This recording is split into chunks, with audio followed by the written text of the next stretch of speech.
Welcome, everyone, to another session of Santiago's Privateers. Session 1 with several new players. Session, the first one. Yes, the first one. The first one. There have been no other sessions. No, but there is lots of history that we just came up with out of nowhere. We're really good at thinking. We had a really long session 0. Yes.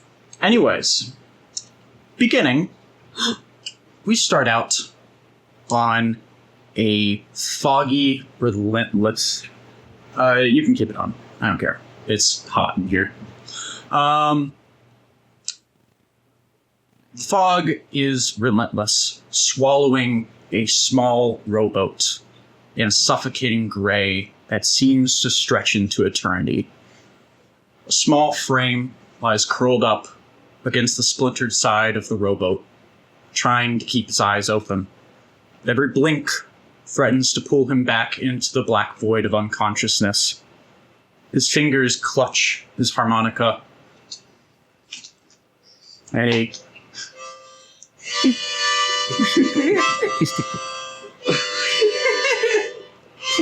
quite pitifully tries to play the harmonica in his sorry state. I think he's trying to prevent hyperventilation. He's mainly trying to keep himself awake by doing this. The other occupant, who watches this performance rather amusedly, is a large lizard folk man who sits at the front of the rowboat with his back to the other occupant and his eyes on the horizon. He has a large blue metal box clutched in his grip, and he holds it protectively as... He's holding it like an anime body pillow. A large blue metal box emblazoned with an A, and he gazes warily everywhere. Do you want to make a perception check, both of you? I'll say make it with disadvantage, Shimmy, because you are exhausted. The horrors. Yes. Nat 20. Alright. Fucking Christ. The first roll. Yeah, holy shit. So that's Alrighty a then. 20 plus my perception. That's a 2. 22. You are just fumbling. Alright, yeah. Jackson's I'm back, fumbling baby. and trying to get there. Okay, perception is a +3. Disadvantage. That's going to be a 5 total. +3. You're so far out of it that you cannot even see as a shadow approaches your small rowboat.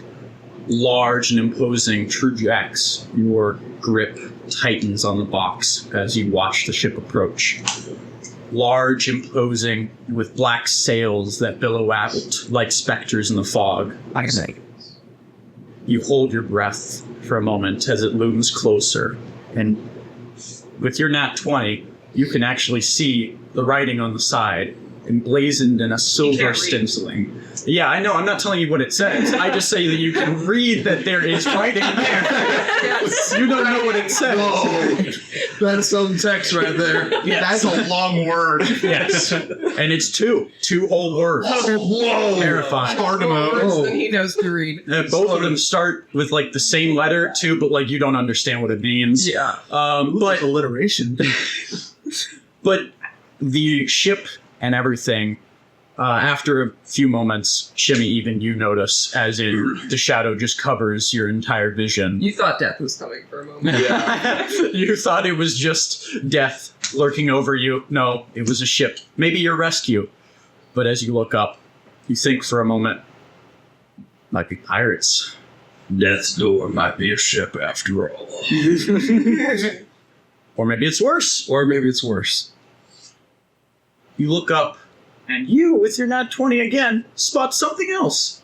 A bronzish, reptilian face peeks over the side of the ship and looks down at the rowboat with the occupants in it, and then turns around, and you can hear shouting and yelling from the deck, but it's too dim to really make it out. And then a few moments later, ropes are tossed overboard, and they are brought down to the ship where your rowboat is. And they're currently dangling there. What do you do? Trujex is going to scramble to immediately climb up the rope before Shimmy can. Okay, why don't you make Do you do this with the box or do you leave the box? Because it's a very heavy box. He's attached to the box, so he's gonna take the box with him. Okay. Can you just throw it over?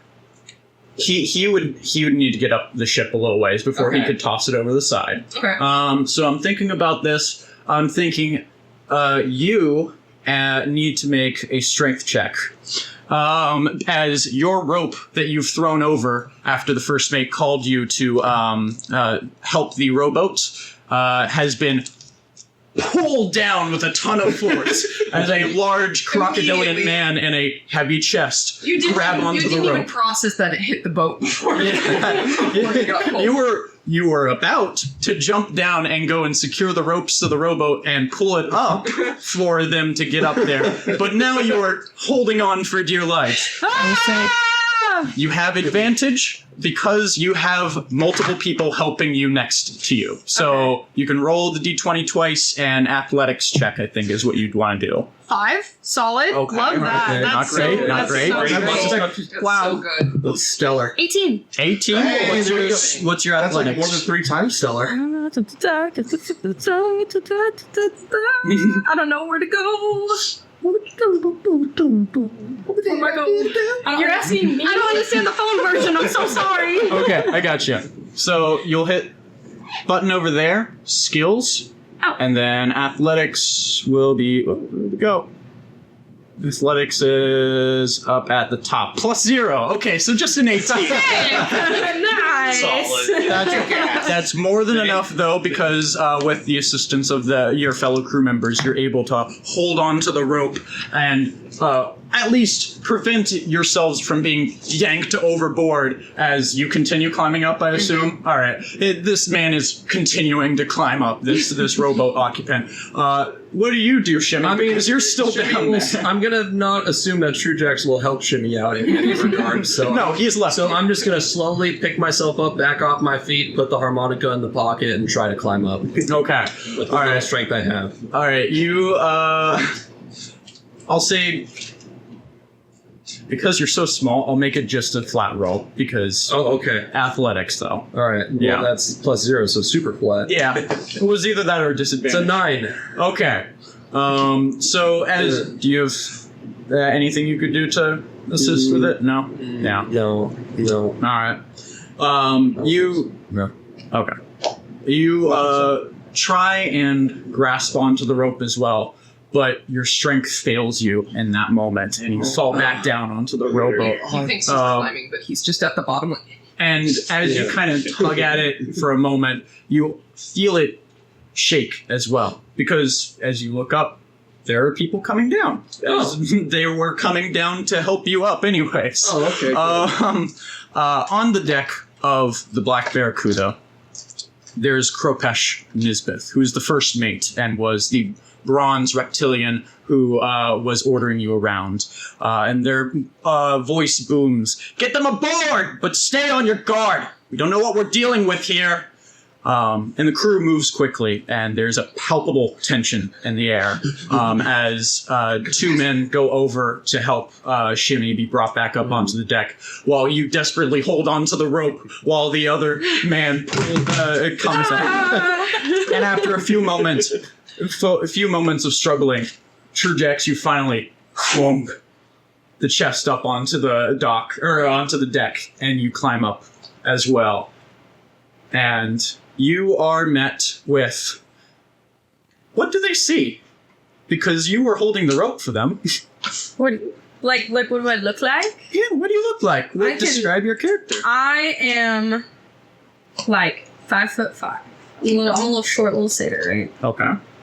I got auburn fur down my legs with like an auburn curly mane for hair. And I have large curled horns that curl in towards my face. Oh. And my eyes glimmer in the sunlight a bright gold. And you look panicked as this lizard folk climbs on board. I got a cool expression. You don't know what I'm thinking. Until he stands up straight. I take a couple steps back. My turn now. Yes. All Please right. describe yourself. Towering at just below 7 feet and half a ton is a crocodile, specifically a saltwater crocodile lizard folk, who just immediately towers over you. Giant potbelly. Mm-hmm. I have pictures of him in the character. Yep. And as he stands up with this box beside him, he's like, oh, fuck. And he just kind of tumbles over a little bit and sits down on the ground. Where's the other one? As you say that, you hear from down the rope, Can I grab the rope he's on and just yank it up?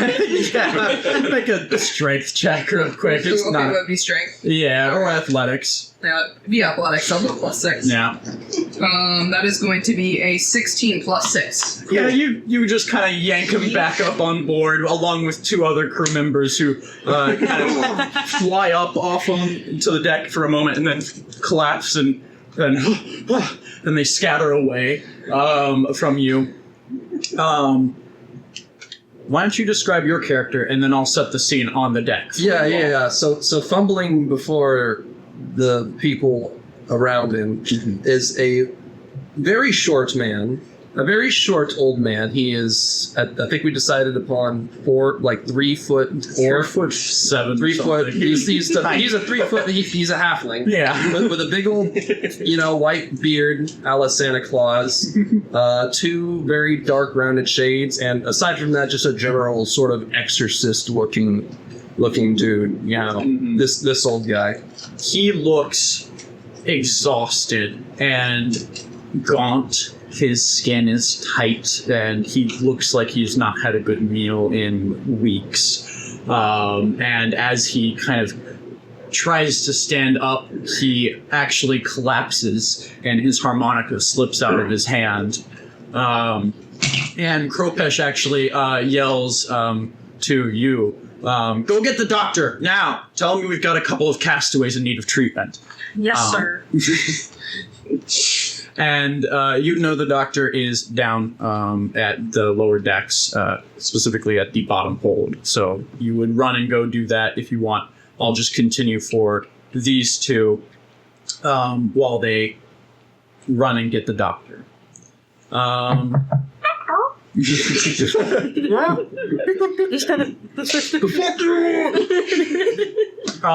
As you kind of stand there, Trujax, do you hold the box or do you just kind of keep it at your side? He sat down and he's just taking a breather now that he isn't forced to see the deep blue ocean constantly surrounding him.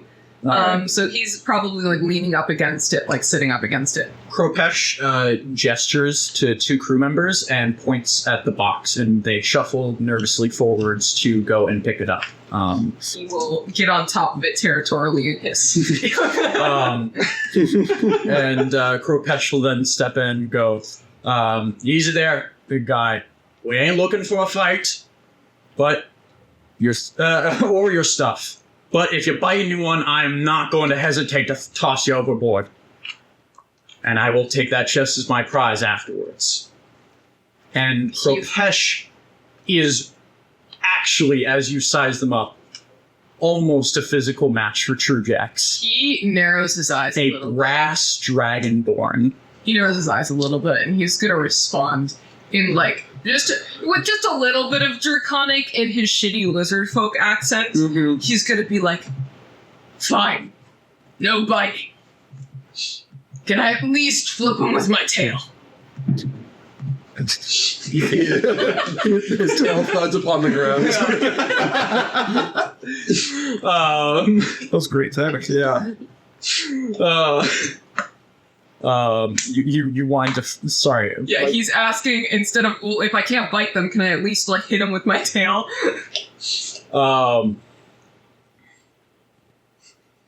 Kropesh looks at you angrily and says, "You're not hurting any of my crew on my watch.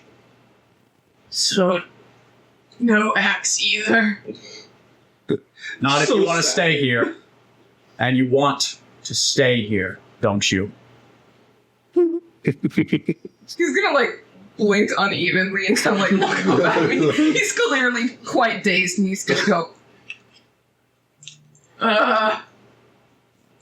yes? You notice at this time another figure step forward. And it's around this time that you return with the doctor, who is another dragonborn, a silver man. Would you like to describe yourself? Yeah, Silver man. A silver man. so my character, the doctor, is a silver dragonborn, standing like 6 foot, like 5-ish tall, wearing equally silver armor that is, it's hard to tell what is his scales and what is actually armor on there. And he comes out like, all right, I hear there's no people. And Kropesh gestures you forward. One of them's very severely exhausted. We don't know how long they've been out here. We need to bring them below decks and take a look at them. Make sure there's no diseases or anything to be worried about. Ah, excellent. And would you like to step forward and help Shimmy? Because Shimmy's I the... would love to help Shimmy. Okay. Please. Pick him up. Like, An old man out. Oh, don't call on me that much. Ugh. I gotta ask you. He has asthma. He has asthma. Well, this will make my diagnosis much easier.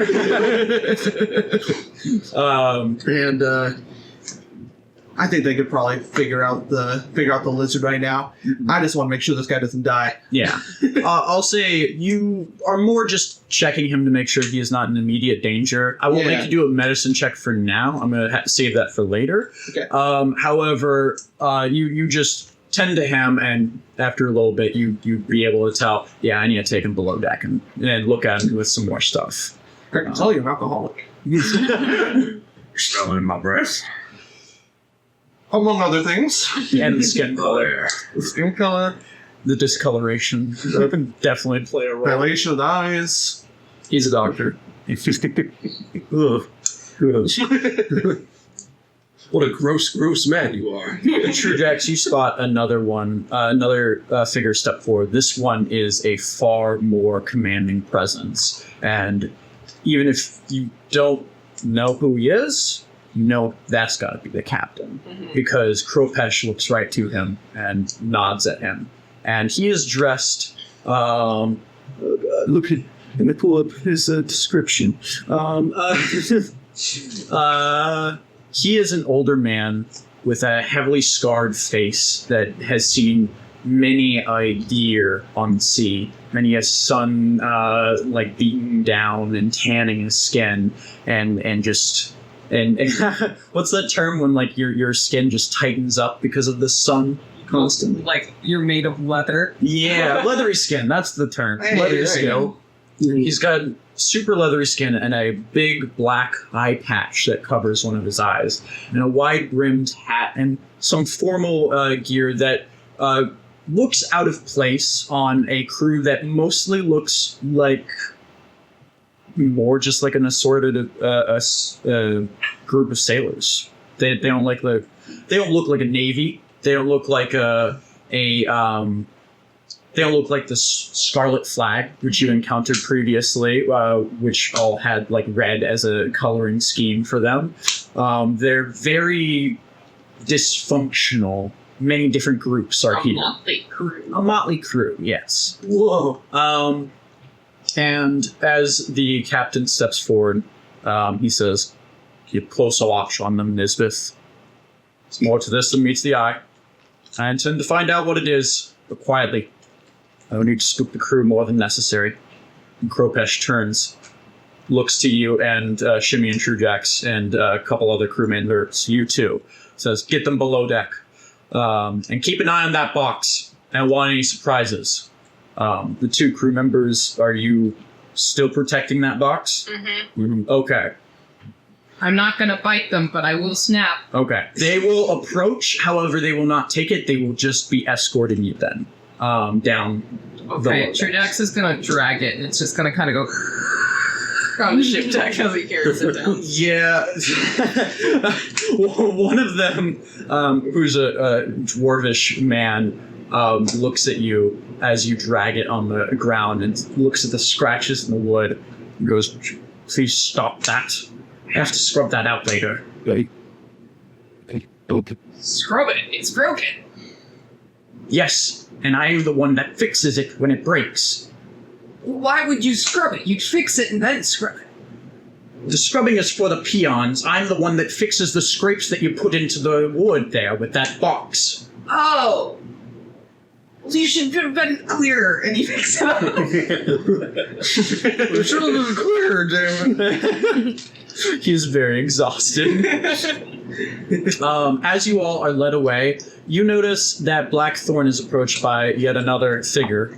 This one is a half-elf woman, and she looks irritated. She has silver hair braided tightly down her back, and she starts whispering to him. Would you like to make a perception check, everyone who is present right now? So everyone but you two, unfortunately. It's fine. Yeah. Perception check. Yep.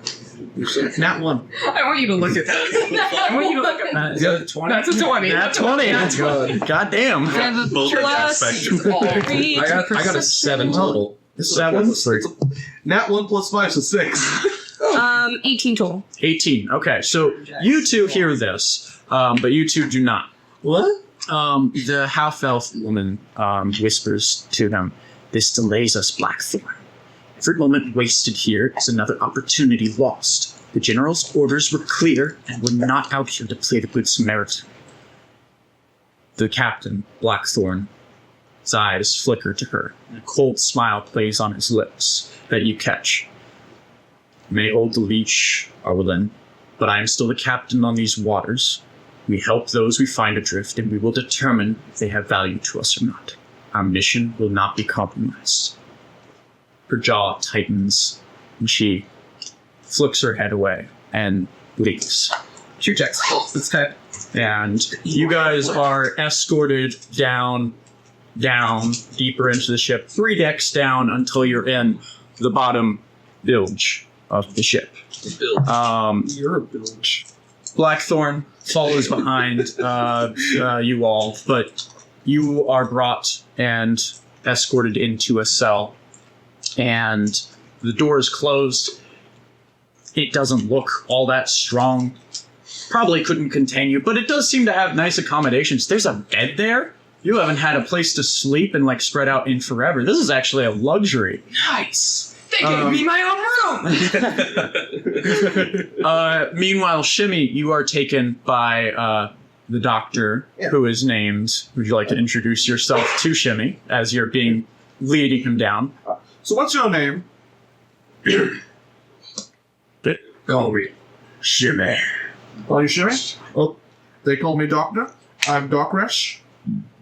Seems fitting. Doctor Resh. Yeah. Yes, it's Dr. Doc Resh. That's great. Nice to meet you. I was pronouncing it as Dokresh in my head for the longest time, and it wasn't until today that Ed told me it's Dokresh. Dokresh. I'm in a lot of here. I can tell. Yeah, the horrors. So we still have a hallway or two to go. Oh, You have to go down these steep steps. They're almost ladders that you could technically walk down them, but there's such big steps for you, and because of your exhausted state, you have to climb it down these like ladders as you slowly like make your way down, following behind Dokresh. Sorry, Dokresh. Yes, Doc. Yeah, that's really going to mess you up for a while. It is absolutely.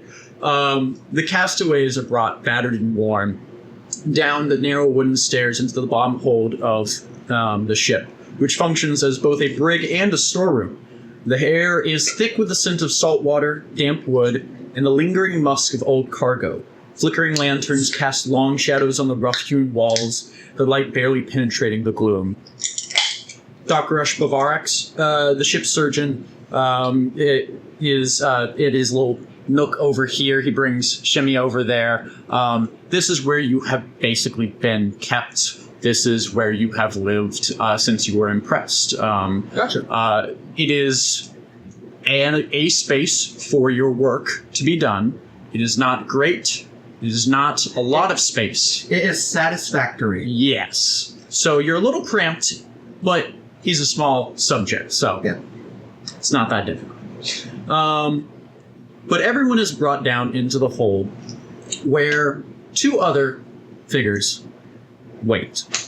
One of which is the guard in charge of watching over the brig.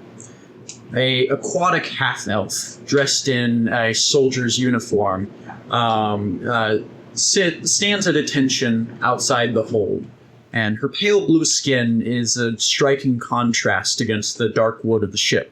Her sharp eyes are watching every movement, ensuring the prisoners cause no trouble. But there's no prisoners right now until Trujax gets thrown in there, and now you have a prisoner to watch over. Would you like to describe yourself to everyone as Trujax and Shimmy are escorted by this guard? I stand up maybe a humble 5'7", lean, and superficial scars here and there from previous battles. Largely stoic. Can't let you know what I'm thinking up here. Yes. However, as Trujax and Shimmy are brought down into the what? Hold. Yep. Sure. I pay Shimmy no real mind. He seems taken care of. I do, however, widen my eyes just a titch at the sheer size of Trujax being thrown into a comically small. Yeah. Yes. He just walks in. A little. Oh, okay. He's in a room. The first mate, the first mate Kropesh, and the quartermaster Arwelin, and the captain come down a few moments later, and they head towards the cell. Do you shut the door behind Trujax as he walks in? Oh, yeah. Yeah. Meanwhile, the other figure in the room is an older man, a bosun, another officer on this ship, who is currently lurking in the shadows of the hold. See, he's kind of hiding from his job right now. Because the ship's still in a little bit of a sorry state, but ever since his recent promotion, he's just not really wanted to be the, guy in charge of everything. He needs some time to himself every once in a while, and he's currently taking that time down in the bottom hold, and is now watching this scene unfold. Would you like to describe your character? Like to. I'd like to Is he in explain. the jail cell? He's not in the jail cell. I was He is like, he's outside. hiding in the jail cell. I'm like, oh my god. He is hiding in the hold, like lurking around the supplies, and is now watching this whole thing come in. As they're going down, by the way, I'm gonna be like scurrying away to put things away. Yeah, okay. Yeah, things, yes. Very important things. And then, as you look over to me, you see this blue man, old as fuck, but like you could see it's wearing down on him a bit. He's blue. He's like 6'2", but like right now he's crouched down, hiding. Like, cat trying to hide his kittens or something. It's just like, just don't look at me. Hide your stash. The captain's down here. The first mate too. The quartermaster. The quartermaster's in charge of the supplies. Just so you know. Out of sight, out of mind, out of sight, out of mind.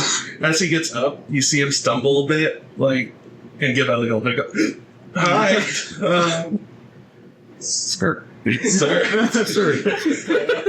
And I just stand there, like, attentively, because Captain's here. Yeah. And attention. Blackthorn looks to you and nods, but then he turns his attention to Trujax, who's now locked in the cell. And the air grows tense as he approaches the cell. And with a calm, almost detached demeanor, Santiago, Blackthorn, approaches the lizard man, studying Truejax for a moment before speaking in a low measured... Wait, I just said that twice. You did. Great job, me. I love repeating myself. What be your names? Where be the rest of your crew? What fate befell them? Well, I'm Truejax the One-Toothed. That shimmy over there. Yeah. I'm not present for this, am I? You're right over here, so you can chime in. You can contribute. You are just being tended to, which, by the way, you can make that medicine check now. Sure, You are I would at love your to. place. Okay. To 12. Yeah. Total? I believe so. Okay. With a 12, he's clearly suffering from exhaustion, dehydration, and exposure to the elements. He needs food, he needs fresh water, and he needs rest. That's what he needs right now. And in little bits, Oh, of because course, you too don't want much will repeating send him into syndrome. shock. Yep. So you know that He's much. clearly not been keeping up on his phosphates. He is. That'll start. Not repeating enough bananas. syndrome. That's gonna Behind on his not enough. vitamins. Not enough Yep. bananas. Exactly. Very true. So that's what you glean from that. But what fate befell the crew, though, after the names? I mean, they died in various ways. Some drowned, some were killed by hooligan spiders, got eaten. Sahuagin Yeah! and spiders Mm-hmm. on the ocean. Correct. The Sahuagin makes sense. With the spiders. Mm-hmm. Lots of them. Seems rather illogical for a spider to be on a boat. Yeah, you wanna know what's even more illogical? He points. He goes, spider fuckers. I met one of those too. Side joke. Yeah. Oh. Blackthorn realizes that it's just kind of a big joke at that point and switches tactics. The metal box you cling to so dearly, what's inside it? Why is it worth so much to you? Oh, fuck if I know. I was just told to bring it back to Saltmarsh. He looks shocked. You don't even know what's inside? No. He takes a good look at the box, and I'll say, everyone who's present, so that near the sound watching this interrogation, so that'd be you two are distant. You two could make the check. Can make just a perception or investigation check on the chest that was brought aboard, just to see if you notice anything weird about it. 20? No, that's 12. Yes, I got a 12. 7 and 1. 8 total and 12. 12. Just 5. 5? Yeah. Okay. So you would be the only one that picks up on this. And it makes sense because you're a big Marvelous swashbuckler and rogue. You notice that this box doesn't have a lock or a hinge. It's a big blue metal box with the letter A emblazoned on the front. But there does not appear to be any way to open it. So everybody here is telling me that y'all have been carrying a box that has been unlocked this entire time and nobody's checked to check? That wasn't my job. My job was to move the box from boat to not boat in Saltmarsh. What about old Shimmy here? That was also his job. Were there others then that were part of this job? Oh yeah, but like I said, spiders. Say look again. Spider fuckers. Oh, and a giant octopus. Lord. An octopus. Well, what's brought you to these treacherous waters then? What business did you have before you found yourselves adrift, other than collecting this box? Finding the box. That's why I was out here. Still have the box. And how did you come to be on a rowboat in the middle of the ocean? Oh, well, we took a boat from Saltmarsh to another boat, but it was a broken boat. We went aboard the broken boat, That's where the spiders were, the spider bunker was. Also where the big octopus was. But the Sahuagin were following us the entire time. Found the box, and then the octopus attacked, spiders attacked, people got eaten real fast. Doc Rush chimes in from Persuasion check. Doc Rush chimes in from the other room. I like this story. Two. A humble two. Ropesh and Arwelin look at the captain with just like he's gone inside. Just he's gone loco in your eyes, and they are expecting him to just like stop questioning. But Blackthorn actually does not. Despite your poor explanation, he's still following along and is actively listening. Mm-hmm. And he proceeds to keep asking more questions. He goes, the vessel you spoke of, the broken down one, what was its name? Called it, the Empress Empress of... of the Water of the Waves, something stupid like that.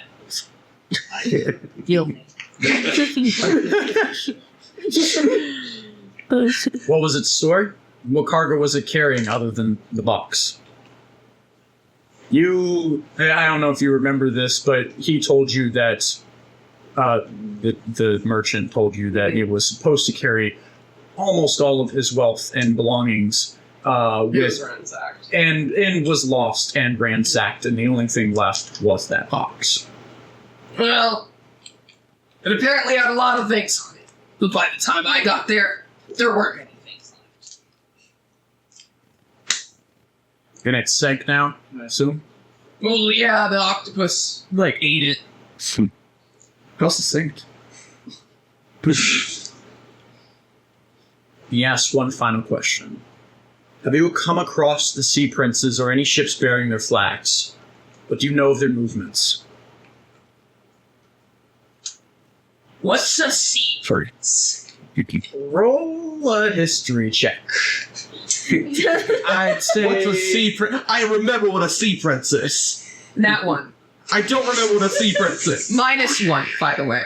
Zero. Oh, man. Oh, What is a sea prince? Wow. He will say that out loud. Oh, boy.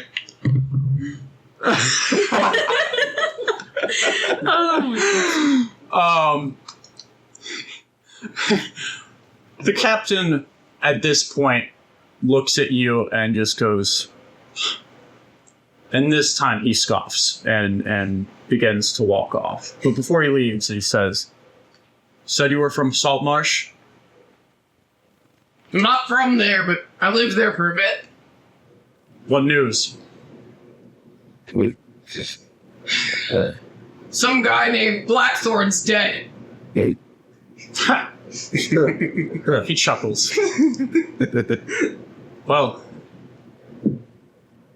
best understand what a sea prince is now, my friend, because those stories might be a tad bit exaggerated. My name is Santiago Blackthorn. That's a good joke. Yeah, no, he's very dead. Oh no. So that's the story then that they are running with. Well, I'm hardly a sea prince anymore. Come with me, Arwelin and Kropish. And he gestures both of them, and they take off to head back up to the deck to discuss more information. Can I wait down the captain and say, when can I put him to work? Yeah. Yeah. Gale, was it? Yeah. We'll talk about it in a little bit. Okay. Just give them some time to rest. They've been out on the ocean for Lord knows how long. I'll give them plenty of accommodations. And he walks off. And you all are left in the hold alone. And I'm going to... we need to decide on minis for you three. Because you didn't send Hero Forges to Lauren. I forgot about that. So... It's okay. It's okay. We can find a placeholder for you. Okay. So we're going to do that right now. Okay. So that we can place ourselves on the board for no reason in particular. You never liked it. Do we get a pick? Go hang out with other Lauren. Lauren's in charge of the minis because... So I've got a bunch up here. Stretch. I've got some more in storage over here. I think I'm just gonna like disassociate. Can just disassociate there.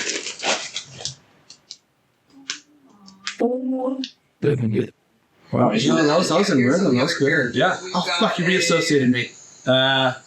Take that. Haha! You got reassociated. Haha! I phased you back into reality. This one looks like the most like my characters. I'm going to do this. Okay. Which one's that? That's That looks like... Oh, I don't know who that is. Is that... Oh, I remember who this was. Yeah, this is Freya, I think. Long ago D&D campaign. Before... Yes. Where do you want to put yourself in the room? Because you all are just there currently. I want to say hanging out. I am mainly an observer right now, so if everybody's kind of over here, yeah, I'd want to be like... Be over here. Like kind of in the middle, but close to the wall. That's fair. Yeah. I'd say the box that was brought in is like left is right that, there. right there, Yeah, okay. it's the big gold chest. I'll clarify that. And then I'm going to be by the barrels. Yeah, you can be over by the barrels there. This is Doc Crush. This is Shimmy. This is Trujax. And then we'll figure out the other And two. I definitely am trying to feel out that fucking box. I'm like, okay, this bitch is literally open. Why has nobody fucking checked it? I want to know what's in there. You can go investigate it further. I would say you noticed that there was no lock and no hinge, but you don't know anything more about it yet. But we'll see what everyone else is up to in the meantime. So, you are on guard duty. You were placed here to watch over as one of the Keeland officers on board. You are one of the few that are trusted to be down in the brig, watching over any prisoners that are kept there because of the state that the ship is in right now. So you are there for your watch. 4-hour shift. It sucks. There's nothing to do because until Trujax arrived, there was nothing to do. You were just watching an empty cell and making sure no one stole anything from the stores. Really? But now there's a whole group here. And I'm going to open up the floor for roleplay for a little bit from all of you. Feel free to do what you want. Let me know what you want to do. I'll tell you if you roll a check or anything, and then we'll move along the scene when we're ready. It'll take around less than 5 minutes before you all start hearing that chunk of him chewing on the bars. it won't be long until you hear. And does this hurt? It'd be funny if it just made up. Like, Yes. What? As everybody's distracted He's doing their good. own thing, I think I'm just gonna sneak over to that box and take a little look-see inside to see what the fuck's in there. First, go over there and make an investigation check, because you're going to inspect it closer now. Everyone, I'd say you notice, Trujax, you also notice the bars in the cell. That this person is inspecting the box and looking at it more closely. I've got a humble 9. 9? Ham's just gonna like Well- take a snout through the bars. Well, you run into a small issue because as you go to open up the door, the chest, you realize why no one has opened it yet because there's no hinges, there's no seam. This is a completely sealed chest, watertight. Oh, So you don't know how it is opened, and until you find out, it's a mystery. Shut. But I go back to my corner. yeah, but you inspect it more closely. You can see dents and scratches in the metal. It's very clear Worn that and it's torn. it's lasted a long time Okay. and can withstand a beating. So means it has been closed for a long time. It's an Indiana Jones fridge, fresh, fancy. and very heavy. Yes. Well, You bite on the bars of your cell. Yeah, I'll say that as she's trying to get into the box. I'll say, like, yeah, good luck with that. Who say anything to Lizard Folk Man? Just give him like a. He is not paying attention. Oh, okay. Wishing for my silence back. So much easier. Wishing for my all these empty room. people here. What are you up to, Gale? One second, I'm sending you a message. Oh, I see. Yeah. Oh, I like that. Just say yes or no. So it is only on the ship, and yes, currently for everyone who's not a part of the crew. Okay. So these two don't know, but everyone else should. Got it. Cool. I'm gonna walk over to the surgery room. Did I see them walking in? Yep. Okay. Everyone saw that. There's no door or anything to okay. block it off. Everyone can see the surgery the medicine check that is taking place. Okay. Did I walk? Sorry, I forget name. They write it down, but like My character or his character? years. Doctorish. Okay, Doc. I just cut Doc. Yeah. Yeah, that is absolutely. That's the intention. Got it. Sweet. Hey, Doc. How's he doing? How's he holding up? Well, hey, Well, so preserve these. Oh, okay, I'll take one. The original is over there. nothing of him seems to be broken. He just has severe malnutrition, severe dehydration, severe exhaustion, Okay. probably days left to live. Got it. I feel broken. Perhaps hours. Do you mind if I take and go grab some food and drink? I was going to do it myself, but since you offered, go right on ahead. Coolio. Come with me. What's your name? Shimmy. Shimmy. Okay. There's the general food. What area. drink? Do you try and like make it vague what drink you're getting? Just any vague. sort of drink. Got it. You overhear this conversation. You know that currently on this ship, alcohol has been banned. It's actually under Keelan's orders that alcohol has been banned on the ship. So, I mean, as long as it's not alcohol, it should be fine. Yeah, but yeah. As long as it's not alcohol. Yeah. It's Hayden. Yeah. Right. Not my circus, not my monkeys. Yeah. Yes. I know that her job is just looking at the cell, making sure everything's okay. So I'm just assuming you're not looking. Yeah. But yeah. Come with me. We'll get some grub and something for you to drink. Thank you. What's your name? Call me Gale. Gale. Like the wind. Gale Dragon Oh, I Dance just got it. is our bosun. I knew a Gale once. Oh, what happened to him? What? What happened to him? You got in my way. What are we gonna eat? You got bread. I'll take it. Okay. There is a plenty of hardtack and bread in the storage. Do you go and just grab like a small little loaf? Yeah. You're And I'm pulling up to like a corner where that I usually would eat technically. Like, yeah. yeah. Your spot. My spot. Yeah. One of them. The eating corner. And then as I offer you the bread, I'm like, hey, do you want water or do you want something else? Something a bit more spicy. Bottle of water. What do you got? They offer him a little flask that I knock out of from the plank underneath. Try this. See if you like that. He just sort of looks at you, looks at the bottle.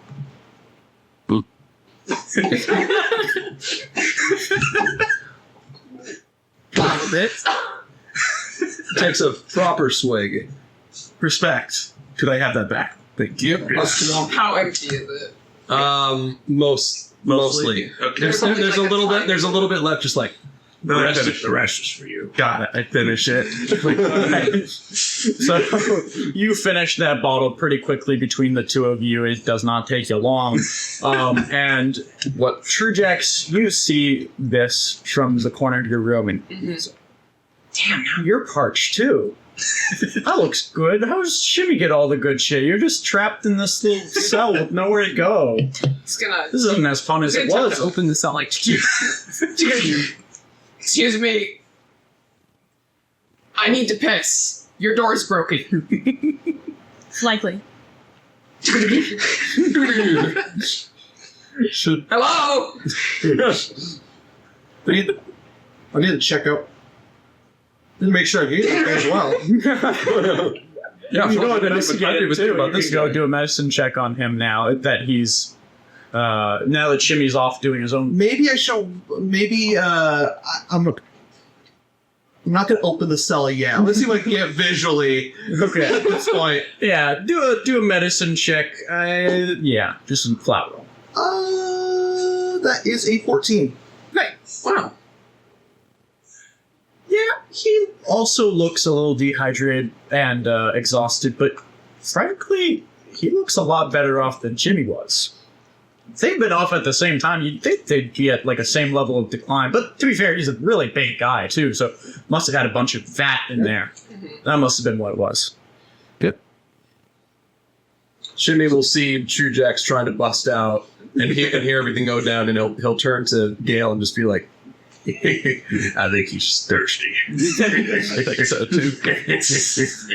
Do you want to go and reach for another bottle of? Not yet, because she's there. All right. I won't be like, hey, can we let this alligator go for a piss? I'm a You want to crocodile. watch it? I will watch him. You'll watch it. I will. You should probably Hey, watch him. Gator, behave. I really need to piss. Really I need ate to it. drink too. Yeah, You know the Of water? perfect place too. I do know the perfect place. The bilge pump. Yeah. It's all gonna get pumped out into the ocean anyways. I'm not even kidding. I was watching it today. Near the mast, there's a big well, and that is where the bilge is. So the you can literally go up to where the mast is and piss into the bilge from there, and then it'll get pumped out later on. How efficient? Yeah, you had to be. You're on an ocean. Yeah. But yeah, I'll watch him. If you'll let me. He is technically an officer. What do I get out of it? Peace and quiet. Make a compelling point. Okay. Fine. Okay. Fine. Try anything funny. If you get involved, When do I ever try anything funny? You know that he's always been kind of a mess on the ship, especially since that ban on alcohol went into effect. He's been getting a little better recently somehow, but like you weren't really sure what it could have been. But he was a problem for a while when you joined. Okay. So you go and you open up the thing for him. Promise you'll behave. I'll take your word. Don't worry. Yeah. Okay. I open the gate. All right. There's that lock on the outside that's inconvenient. The funny thing is, it wasn't locked. Was it not? Let's just say it. Can we say that? I'd say, for shits and giggles, you were trying to rattle it like this, The wrong way. and you needed to slide it for some reason. The sliding iron door. Just to have a little bit of fun. I'm good at retconning. But yeah, let's go to the village thing, I guess. Bilge. You take him over to this bilge pump, or do you take him to the one near the cook's oven? The farther one. Okay, Yeah. fair enough. G-Max has been on ships long enough to know that's where you go piss, right? Yeah. Either that or over the side, but Okay. that involves going all the way up Yeah. to the top of the deck. He'll walk up to it and he'll just lean and just dick out piss in front of everybody. You would also know one of the hidey holes for a new bottle. I mean, are you thirsty? I mean, you're letting out quite a stream. Yes. Nice stream, bro. He's still going. Yeah. It's Damn, like, yeah, I'll think it's just going like throughout this whole conversation, and he'll be like, "Yeah, boat water isn't good." Hey, they agree. I knock on the pole here, and I pull out. Before you do that, roll a perception check. Oh, how big is it? 1. All right, you do not see this as you reach inside to your little hidey hole to grab onto yet another one of your bottles, and as you do, does a 13 hit? me see. I don't think so. I don't think so either. I haven't seen armor things. Monks. Yeah. 1 second. 17. No, it does not. 17? Okay, yeah. You managed to just barely reach your hand back as a giant, a giant rat jumps from your little hole and bites at where your hand was. And you can tell immediately it's got some sort of dripping mucus on its teeth as it lashes out at you. And as it lashes out, it starts singing. And as it does that, everyone can make a perception check. Oh boy. Do I need to make another one? You're good. Okay. You're already in deep enough shit. Not nat 20, but 20. Okay, non-natural 20. 15 plus 2. So 7, 6 plus 3, so 9. 9, 12. Give me 5. got it. Well, 12. I'd say for everyone who had above a 13, unfortunately. Damn. Nat 20. Okay. Everyone else can hear the rustling in the storeroom. Rats. There's a lot of them, and they're scurrying around now, lured by this call from the giant one. Yeah, thank you. I cannot make good rat noises. That's great. That's a really good rat. Yeah, a little squeak, squeak, squeak, squeak, squeak, squeak. Would you all like to roll initiative, probably? Your first combat encounter is the rats swarm? Does the perception check matter for rolling initiative? Yeah, you don't get surprised unless one of you failed. 14. I got it at 20. I did You too. rolled nat Plus 20. 3 is Oh, 23. 20s. Yeah. Damn. 24, not nat 20. 17 plus 7. Plus 3. Okay, 23. so 24 for you. You got what? I got this many 6. 6. Yeah, it was 23. It's always rough when you 23. hit a number You you can't got on your 23 as well? Exactly. It's rough. So you both got 23? What's your dex modifiers? What's my dex? Yeah, because I'll determine who goes first. We got the same. That'd be funny. Plus 4. No, that's your saving Oh, that's my throw. saving throw. You have a plus 2. I have a plus 5. Yeah, so your Yeah. initiative should only be plus 2. Then. Where? Oh, no, it is plus 3. Never It mind. says plus 3, yeah. Yep. Mine's plus 3 too. But Yeah, but your dex is higher, so you go. you go first. Got The tiebreaker. 24. You got 24 as well, Yes. but your dex I think is higher, so technically you dex only go 3. first. No, but you rolled a 24. Oh, Gail only rolled a 23, Okay. and Only. only Let's a go, 23. Truejax was what again? 14. 14, and Salis, I'm Celise. Celise, yeah, Narina. Sorry, Celise, Narina. 24 for you, I know. And what were you? 22. 22. Okay. So many high rolls. Yeah. I Holy know. shit! Wasn't expecting you guys. Yeah, we get the good that luck on the well. initiative roll. Don't worry, the rats did not do as hot for initiative. Oh. But you let me set up the board now as the rats begin to swarm out of the walls. I think we should also move True Jacks to you. Yeah, is everyone where they belong? Truejack should be Truejack needs over to be pissing. here. Yeah. Truejack needs to Pissing. He must be pissing. This fight is going to be happening while he's. Where do you go, Doc Fresh? Yeah. I think I know. It is not going away. Stepped out of the office. Okay, so you're like over here, maybe. Yeah, I probably need to run back to the office to get my weapon. Okay. Shimmy is wherever. Also, you're just close to the cage. Gotcha. Fair enough.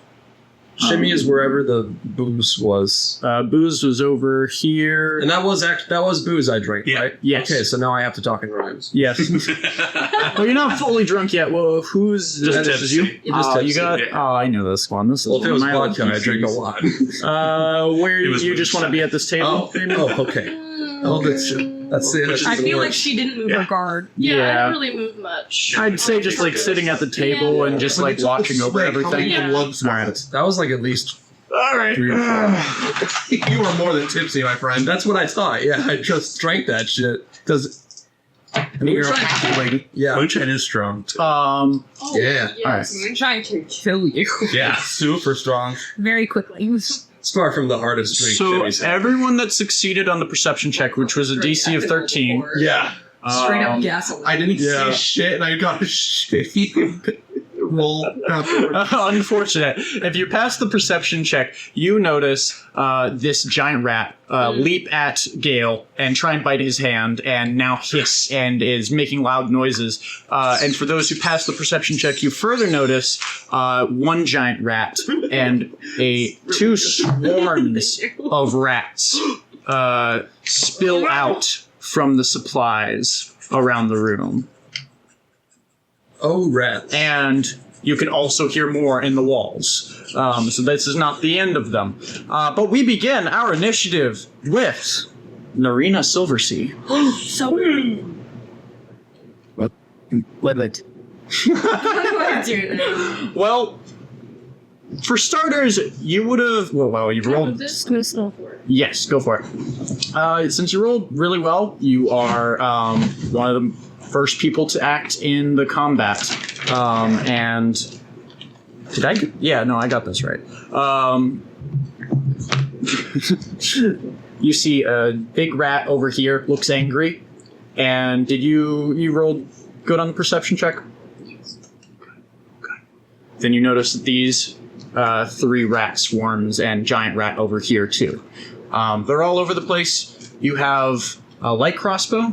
You have spells. You have cantrips. You have other things that I will not mention for spoilers. So Good. I will ask what you want to do, and then I'll give you options, and we can go from there. Well, there's quite a lot going on. I'll cast my armor. Yeah, Armor of Agathis. A good first round. So that would take your full action to do so. You would mark off a 2nd level spell slot. And I believe because Warlocks upcast Armor of Agathis, you get 10 temporary HP? I believe so, because you have 2nd level spells at this point. Yeah. So Oh, wait. if you add on your thing 10 temporary HP, that's basically just like an overshield to protect you. Yeah, and if someone hits you, they take 10 cold damage. Just nasty. Yeah. But you also might have a bonus action. Might be worth checking your character sheet just to make sure. I can also look at it just to see if there's anything to give you advice on. But there's also movement as well, if you wanted to move around the room. All right, I'm looking at your thing, and I see one bonus action that you could do, which is... yeah, that's up to you on if you want to do that. It's, if you wanted to know. How many rats are Right. there? Just the one. There are currently 1 rat there, and then several more popped out as well, and you can hear more on the walls. Yeah. You know what? Yeah. You okay? You're gonna do it? Yes. Okay. Would you like to describe it? Yes. One level. How far is each square? Each square is 5 feet. Okay. So if you have a 30-foot movement speed, you can move 6 squares. Okay. And you can move diagonally, too. And is moving a full action? Moving is its own action. You just have movement speed to use during your turn. So Sick. it's up to you on if you want to move or just sit there. If Okay. that's also an option.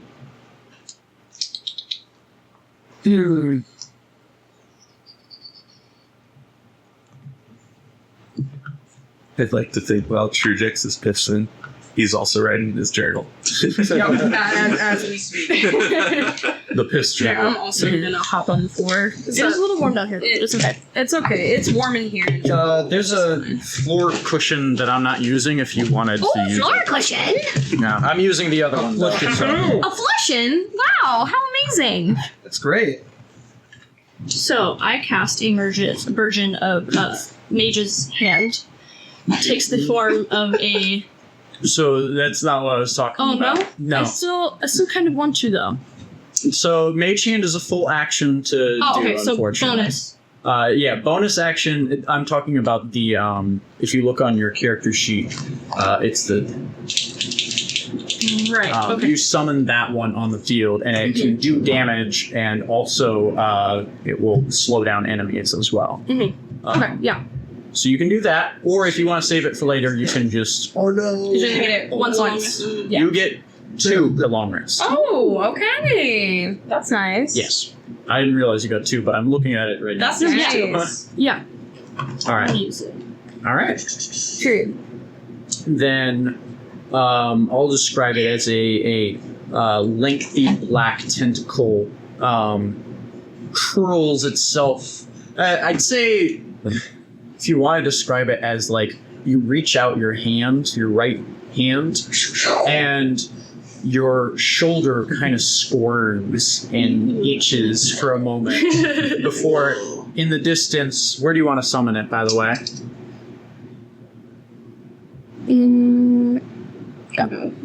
What is this? That is Dokresh.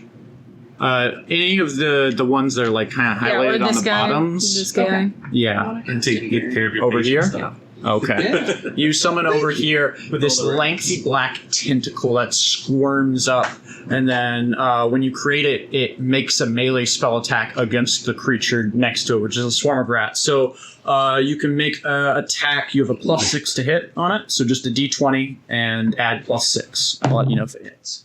20.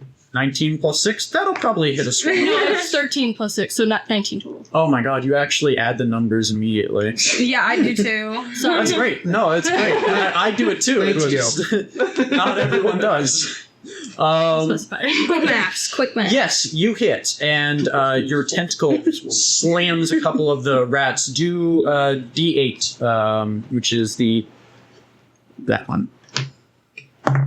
Once. You do 1 cold damage unfortunately, as it swats one of the rats off to the side.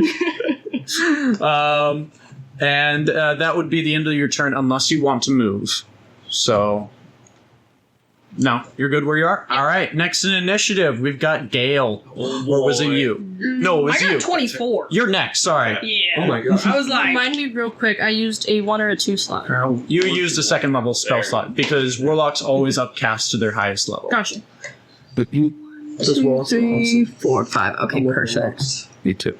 Alright, so I'm gonna kind of hug this inner corner, this inner wall here, and I'm gonna head right to this little guy over here, and I got my double swords up, and I'm ready to slash Pull his out ass. 2 cutlasses, and seeing these swarms of rats, you immediately recognize the threat of rats on a ship. If they get into all the supplies and spoil all that shit, Ain't no way the captain's gonna fucking yeah. put me on this shit. Ain't no way. You guys not only will be screwed if they find you, all the supplies are spoiled because of the rats, but also if the rats keep reproducing, they will destroy all of your fresh supplies before you can finish whatever mission you have. So yes, make your attacks. I believe you are D6 plus 3. Yes, and since there is only.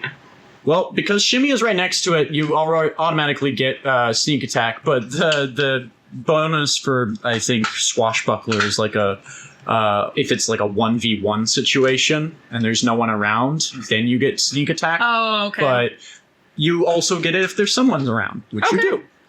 So, yeah, feel free to roll 1 attack or 2. I'll just do 1. Just 1? Yeah. Alright, because you do have your bonus action for the cunning action. 5 total. 5 total? Plus... Oh, no. No. D20 to Oh, to D20. hit. Yeah. Sorry. 14 14 And- plus stuff? plus 3, right? Look at...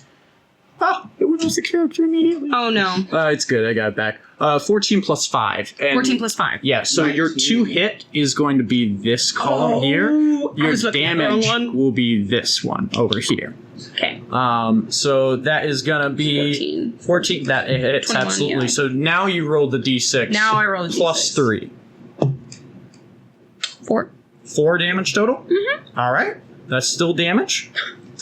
As you cut into the swarm of rats, you manage to cleave a couple of them, but another 100 rats take its place as they swarm. Oh no. Endless rats. Yep, here they come. Rats, rats, rats. We pray at night, stop at night. Rats, rats. I'm the giant rat that makes all the rules. Let's see what kind of trouble we can get ourselves into. All right, Germa, thanks for not copyright striking us. Yes. Yeah, thank you. I just went with it at that point. Yep. That is completely fair. I believe, unless you want to do anything with your bonus action, because Honestly, I don't even know what my. you Okay, have two weapon fighting. Okay, yeah. cunning action. Oh wait, bonus action. Two Well- weapon fighting. So does that just mean I just? You can make a second attack with your other light short sword as Okay. well as part of that. And First time doing melee. Double. you're good. Double swords. I'm so sorry. You Did could you? put something in D&D Beyond to make it offhand, but the only thing that changes is you don't add the Your- damage at the end. the It's only modifier. 1d6, I think. Yeah, unless you have the fighting style, which I sent you a message about, that gives you the I see. the bonus on the second attack. I see. It's just I think we designed found to out that kind of- that was only for like fighter. It's only Yeah, fighter that can yeah. access that, or if No you take a worries. feat I that I think Ranger Yes, could do it too. Yeah. you can. No worries. But you can do 2 weapon fighting anyways. yeah, Hit, land another do hit. a It's bonus just going to be a action. d6. D6. Okay. Yeah. Well, you rolled to hit first again. Again. Yep. Sorry. It's been a while. Yes. 17. 17. That'll hit. All right. Now Okay. you roll a d6. Whoop. No. 3. Three? Plus No plus. No, on no this plus, one, 'cause just it's the 3. offhand. just 3. That's still good damage. That was 6 total to the swarm of rats. And that would be the end of your turn unless you want to do anything else. Done. All right. Then we go to Gale. Gale, that rat just tried to bite you, and it looks fucking mean. Time and to throw angry. hands. Okay. Do you? How do you throw hands to a rat? I literally just go punch it. Punch the rat. You just let out a little. Sucker punch this rat, please. Pretty much. That's the idea. Okay, good. Okay. Break its nose. The hit DC I have is +5. It's just the visual. I have never done. Monk. Yeah. Unarmed All right. strikes. Basic mechanics of monk. Attack action with your unarmed attack. Yeah. Bonus attack action, I believe, for Drunken Master is like they More get punch. the benefit to dodge as a bonus action. They also can yeah. Flurry of blows. So, Yeah, you spend a key point to do 2 extra attacks as a bonus action. Yep. so I'm just throwing hands at this round. Make multiple attacks. My Drunken Fist gets like one of the effects of mobile for free. Yeah, if you want to look on your character sheet, it so should tell you. Here's what it does: is at 3rd level, you can whenever you use flurry of blows, you can disengage, Yeah. and your walking speed increases by 10 feet. Also, whenever you get flurry of blows, you just get the mobile feat for the rest of the turn. Yeah. Yep. That's great. So great for a broken. quick giveaway. Yeah. Yeah. Okay. So it's just a normal D20 plus the Yeah. for a hit. Oh. It was 13. It It was. landed on 13. 13 plus 5, so Is that a 18. 10 to hit? Oh, 13 plus 5? 18. 18. Okay, that does hit. okay. Then 1d6 plus 3. 1d6 plus 3. I'm punching this fucking rat. Do you want to... It's this fucking rat, dude. Are you going to make all your attacks on this one rat? 6 for this rat? Yeah. Damn. All right. Shit, fucking It's- beating this rat's ass. I'll bro. say DP the this rat. is a beefy looking rat. So as you punch at it, it hisses at you, and its spittle goes past its 2 little buck teeth at you. Oh my god. But you still have 2 attacks if you're flurry of blowing, so keep Oh my punching this God. rat. Animal abuse. 6. 6 plus. No, just 6. No. You got to roll to hit for each one. Oh, yeah. Yeah. Then plus. It's 11. Okay. 11 does not hit, Okay, unfortunately. damn. That's both those hits. Oh, did you do flurry of blows? Yeah. Oh, 11 for both? Well, no, the 6 was the first one. Oh, Yeah. You did roll a d20 twice. Yeah. Oh, That's unfortunate. oh no, yeah. Yeah. Oh no. I got a good punch in, then You got one good sucker punch in, and then you with that I'm running away. All right, where do you want to run away to? Let's see. How are you, by the way? Is this you over here? Yes. Yeah. Okay, then you were over here, sorry. Well, you get disengaged, so you don't provoke opportunity attacks for running away. I have 45 movement speed plus 10 feet because you attacked him? Yeah. So, 55.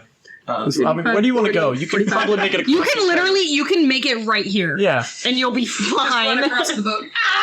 Yes. And this is away from anybody. That's the so. plan. Yeah. All right, you want like to just it. run over to... Yeah. A bishop. Ah! Amazing. Awesome. That's my turn. Ran to the other side.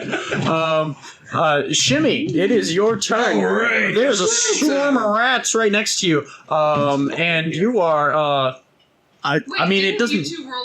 Didn't you roll a nat 20? Why are you going? No, yeah, multiple people rolled nat 20s. Oh, shit. Yeah. Yeah, Yeah. lots of Like, no. And we had higher modifiers than that 20s. Oh, okay. yeah.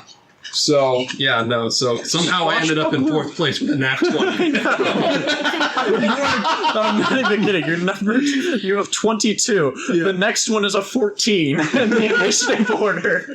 Okay, so I'm not going to waste any time. I'm going to do dissonant whispers. Okay. On the rat that's right in front of me. The one right in front of you. No fucking Dissonant time. whispers. Okay, what's the save for that? It's What's a swarm rat got? Try to inflict a rat with primal fear. Fuck them rats, bro. Okay, the target must make a wisdom saving throw. Okay, wisdom saving throw. Yep. And I okay. 8. Does not. No. Yeah, it doesn't succeed. All right, so they get the full damage and anything else. It takes 3d6 psychic damage and must immediately use its reaction if These it rats to must be dead. move as far as its speed allows away from you. The creature They doesn't. have to be max damage, but they could all just die of psychic shock here. Yeah, exactly. At higher levels. Okay, when you cast the spells using a spell slot of 2nd level or higher, the damage increases by 1d6. You just did first level, right? We'll just do 1st level. Yeah, okay. Yeah. Then just 3d6. 3d6. Okay. Fuck. That's 2 1s and a 5. Okay, that's 7 damage psychic. It's a little below average, but it's fine. That's okay. Still. So the rats, quite a few of them keel over, and this swarm seems to start to lose cohesion as these whispers assail their minds and drive them insane. But do you have a bonus action or anything?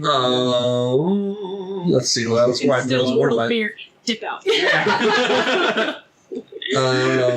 I mean,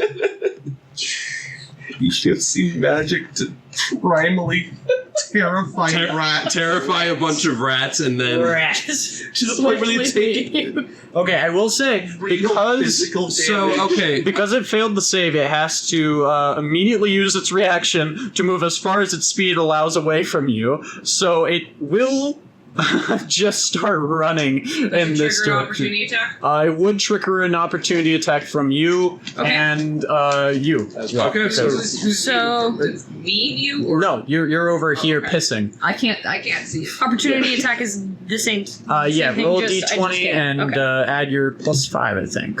18. That'll hit. Okay. What's the. And then it's- d6. 6, 2 plus 3, 5. 5, okay.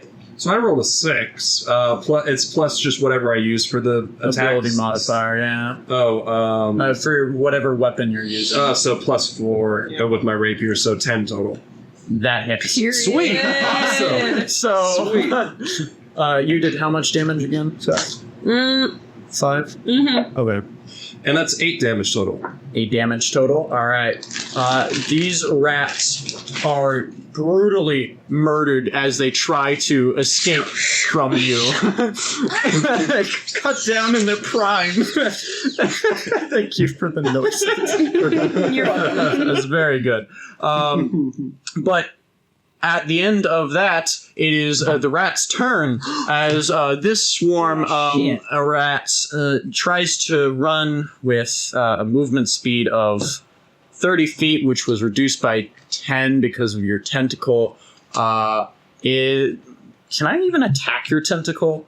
Like, is that a thing that I can do? Yes, it has an AC and an HP, I believe. Okay, let's see what that AC and HC are, because they are dumb enough that they would immediately attack a tentacle that attacks.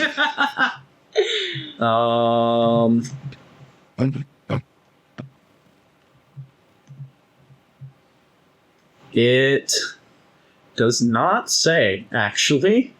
Magically summon a spectral tentacle, strikes your foes, bonus action, within 60 feet, has 10-foot reach. You can attack one creature, they take 1d8 cold damage when they hit, and they have their speed reduced to by 10 feet. And you can move it as a bonus action. Doesn't say anything about if it can be destroyed or anything. So I think that just implies that it is immune. Interesting. So, Well, it will then use its movement to approach Dokresh and attack him. As it bites at your heels, Dokresh. Let me know if this hits. 13? No. Yeah, I'm not surprised. No. They're rats.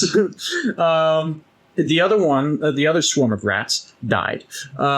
Another swarm of rats emerges from a barrel over here. And another swarm of rats swarm out of the bilge behind the giant rat over here. And they use their movement to approach, but they use all the movement to do so. And then that is the end of their turn. Yeah, this one's gonna go to you. It's okay. They don't attack for now. Anyways, moving on, we have Truejax in the initiative order next. Right, I would like to rage. Whoa, Truejax's piss has been interrupted. So what's the closest thing to me? There is a big, ugly rat right next to you that's hissing at your buddy that was getting you a It drink. needs to make a dexterity saving throw. All right. And you guys have probably noticed at this point, but Truejax very gleefully pulls a massive great axe from his bag. Does a 14 succeed for dexterity? 14? Let me check. And do both, does everything within... No, it's just one. Oh, just one? Okay. Trying to find the Storm Herald. Yes, that is... That's your DC? Yes, but it does take half damage. Half damage, got it. Alright, that is max damage, so 2 of 3. Lightning damage. Alright. And then I'm going to attack with my great axe as well. Okay.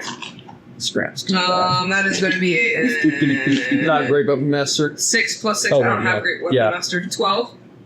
12, that hits. Alright, I'm going to do my slashing damage on top of that, which is going to be a 12 plus rage. I think rage is just a +2 at this level. Yep, 14. Yep, so 14 damage. Good lord. This rat... 14, 15, 16, 17 damage, technically. Yeah, 17 damage total to one fucking rat.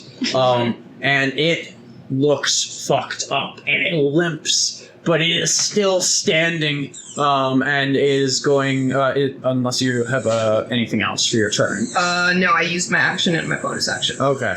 Well, good. It's not even its turn yet, because it's Dokrush's turn. Oh boy. He says Dockresh's turn? It's Dokrush's turn. medicine. Alright.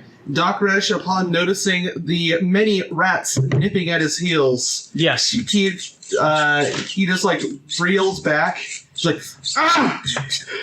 pestilence! Tear demands judgment! And I use my breath weapon. I use my attack action. Use breath weapon. Okay, you do it on this one? Yes, the one that just bit at me. Okay. It needs to make a dexterity saving throw. Sorry, I'm just pulling out the cone just to like see the what type of breath weapon is it again?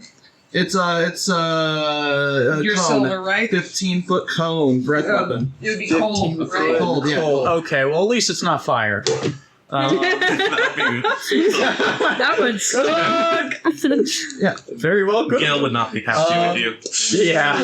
Am I blasting half the crew here? If you're targeting this one in particular, you are only targeting one Okay. creature right now. Then yeah. And it needs to make a dexterity saving throw, you said? Yeah. Okay. This is back for growing back. 2. All right, so it takes 3 cold damage. 3 cold damage. All right, and then for my bonus action, I am going to use War Priest to get make additional attack action for my bonus action, which I am going to use for another breath weapon. Okay, yeah, okay. It needs to make a dexterity saving throw. No, it does. 10. Still fails. Yep. Oh. And that is a 9 cold damage. 9 cold damage. Got it. That's So a lot he better. blasted them for basically the entire turn with just cold frost. Barf out an expulsion of And- cold breath. With all my movement, I am going to eat every opportunity attack that I need to run to my office. Okay. 5, 10, I must let's refer say to my notes. 15, 20, 25, 30. You're making it over there. Okay, thank you. And if they need to make opportunity Yes, attacks, they will be making opportunity attacks, both of them. nice. I'm sure you wanted that because does a 15 hit? That was Nope. the highest I rolled. no, Damn. 16. 16 AC. Damn. These rats aren't doing great. Well, they waste their opportunity attack trying to attack you. You make it to your room, and do you end your turn there? Yeah, I'm out of actions, movement. All they got is reaction. Yeah, alright. Next turn up is Giant Rat. This guy attacks Gale, who ran all the way over to him. Yeah. And so he's going to make a small little attack. This giant rat that bites all of the crew. Does a 14 hit? No, 17 is mine. All right. Well, that rat misses, and you guys are gonna hate this. Another rat. That is another one joins the fight. Not the and it uses its movement to 5, 10, 15, 20. I don't think your tentacle can make opportunity attacks. Double check though. What spell is that? The lowers dark 15, something. or no, 15, 20. Okay, because I think it entangles them. 25, 30. Okay, yes, it has just enough movement. It is now flanking you, Gale. Oh god. All right. And the next one on initiative is the big chunky rat, the one that started this whole thing. It's gonna. Did you reckless? No, I didn't. No. Oh, okay, not even for the fucking rat. That's true. All right, it's gonna try and bite you now, rat. We barely have second. Now, this tiny rat is going to try and bite Truejax. It's going to bite. Natural 2. Okay, these dice are going to jail. I can roll good with them. Yeah, that giant rat misses and is probably going to die pretty soon. It's okay. I have more where that came from. Next one up, Narina. We're back to the top. Yep. Jinx. Okay, in the meantime, I'm gonna go bathroom. Yes. Godspeed. Thank you. You are currently right here, and Swarm Rat's right next to you. I have a melee weapon, yes? You do not, actually. You have a light crossbow. You do have a dagger, but it's not equipped. I love thinking we're just attacking things with sticks and swords. And I will say, for your Like a whole information, bunch of this rats. one, because it just lost its opportunity attack, I just find it really funny when I leave it my office. cannot retaliate if you try and leave its range right now. It's going to be So you could reasonably move away and attack it from a range where you don't have hopefully not us disadvantage. get there. That'd give you more Because it can't do anything against you right now. I love doing my job. So you can move back, I would say. And then Fixing suffering, inflicting suffering. Two of the three big hobbies. You You we're largely safe. Safe my boots. Help that situation, Gail. Yeah. And these are plus like this. Yeah, let's do that. So you want to move over to, like, say here? Sure. Yeah. I love it. Help that situation. 15, yeah, with 15 feet, you easily can make it there. And you can see what's going on. Gale, your superior officer is getting surrounded by multiple rats. They seem to be trying to sneak up on him and attack him from behind. And what would you like to do with your action then? You got Eldritch Blast. Yeah, floors. Also, joints. I just said me. That's fair too. I feel that. Mm-hmm. Another day, another ache. Another day, another. Ow. Yeah. So, Yeah. Thunderwave also hurts. My friends, doesn't it? So yes, it would be indiscriminate if you were to use that. It also has a range of, I think, like 10-foot cube or something like that. So you would basically be hitting everything out here. Right. Not ideal. Yeah. So, yeah, let's just do Eldritch Blast. Eldritch Blast. All right. Which one do you want to target? The one that's sneaking up, or the one that he's he's facing right now? Gale. I don't know if we'll go. I'll just. The one behind him. It's the one behind him. All right. If you want to roll, I think it's like, I don't know. It should say in your Eldritch Blast what your 2-hit is. Roll to confuse. Feast, please. Okay. B? Where? Okay. So Eldritch Blast plus 6. Fair. So then you roll a d20 plus 6. 14 plus 6 with a non-natural 20 you absolutely hit. And roll, I believe it's a d10. Unless, do you have the agonizing blast invocation? I don't think I do. Yeah, okay. So then it's just a d10 for damage. Kiss me. What is 20. So it'll be 2. Two. It'll be 2, yeah. I wish it was 20. Alright, that still does a fair hit on him, and you do have Repelling Blast, don't you? I think Wait. I think that was the one you chose instead.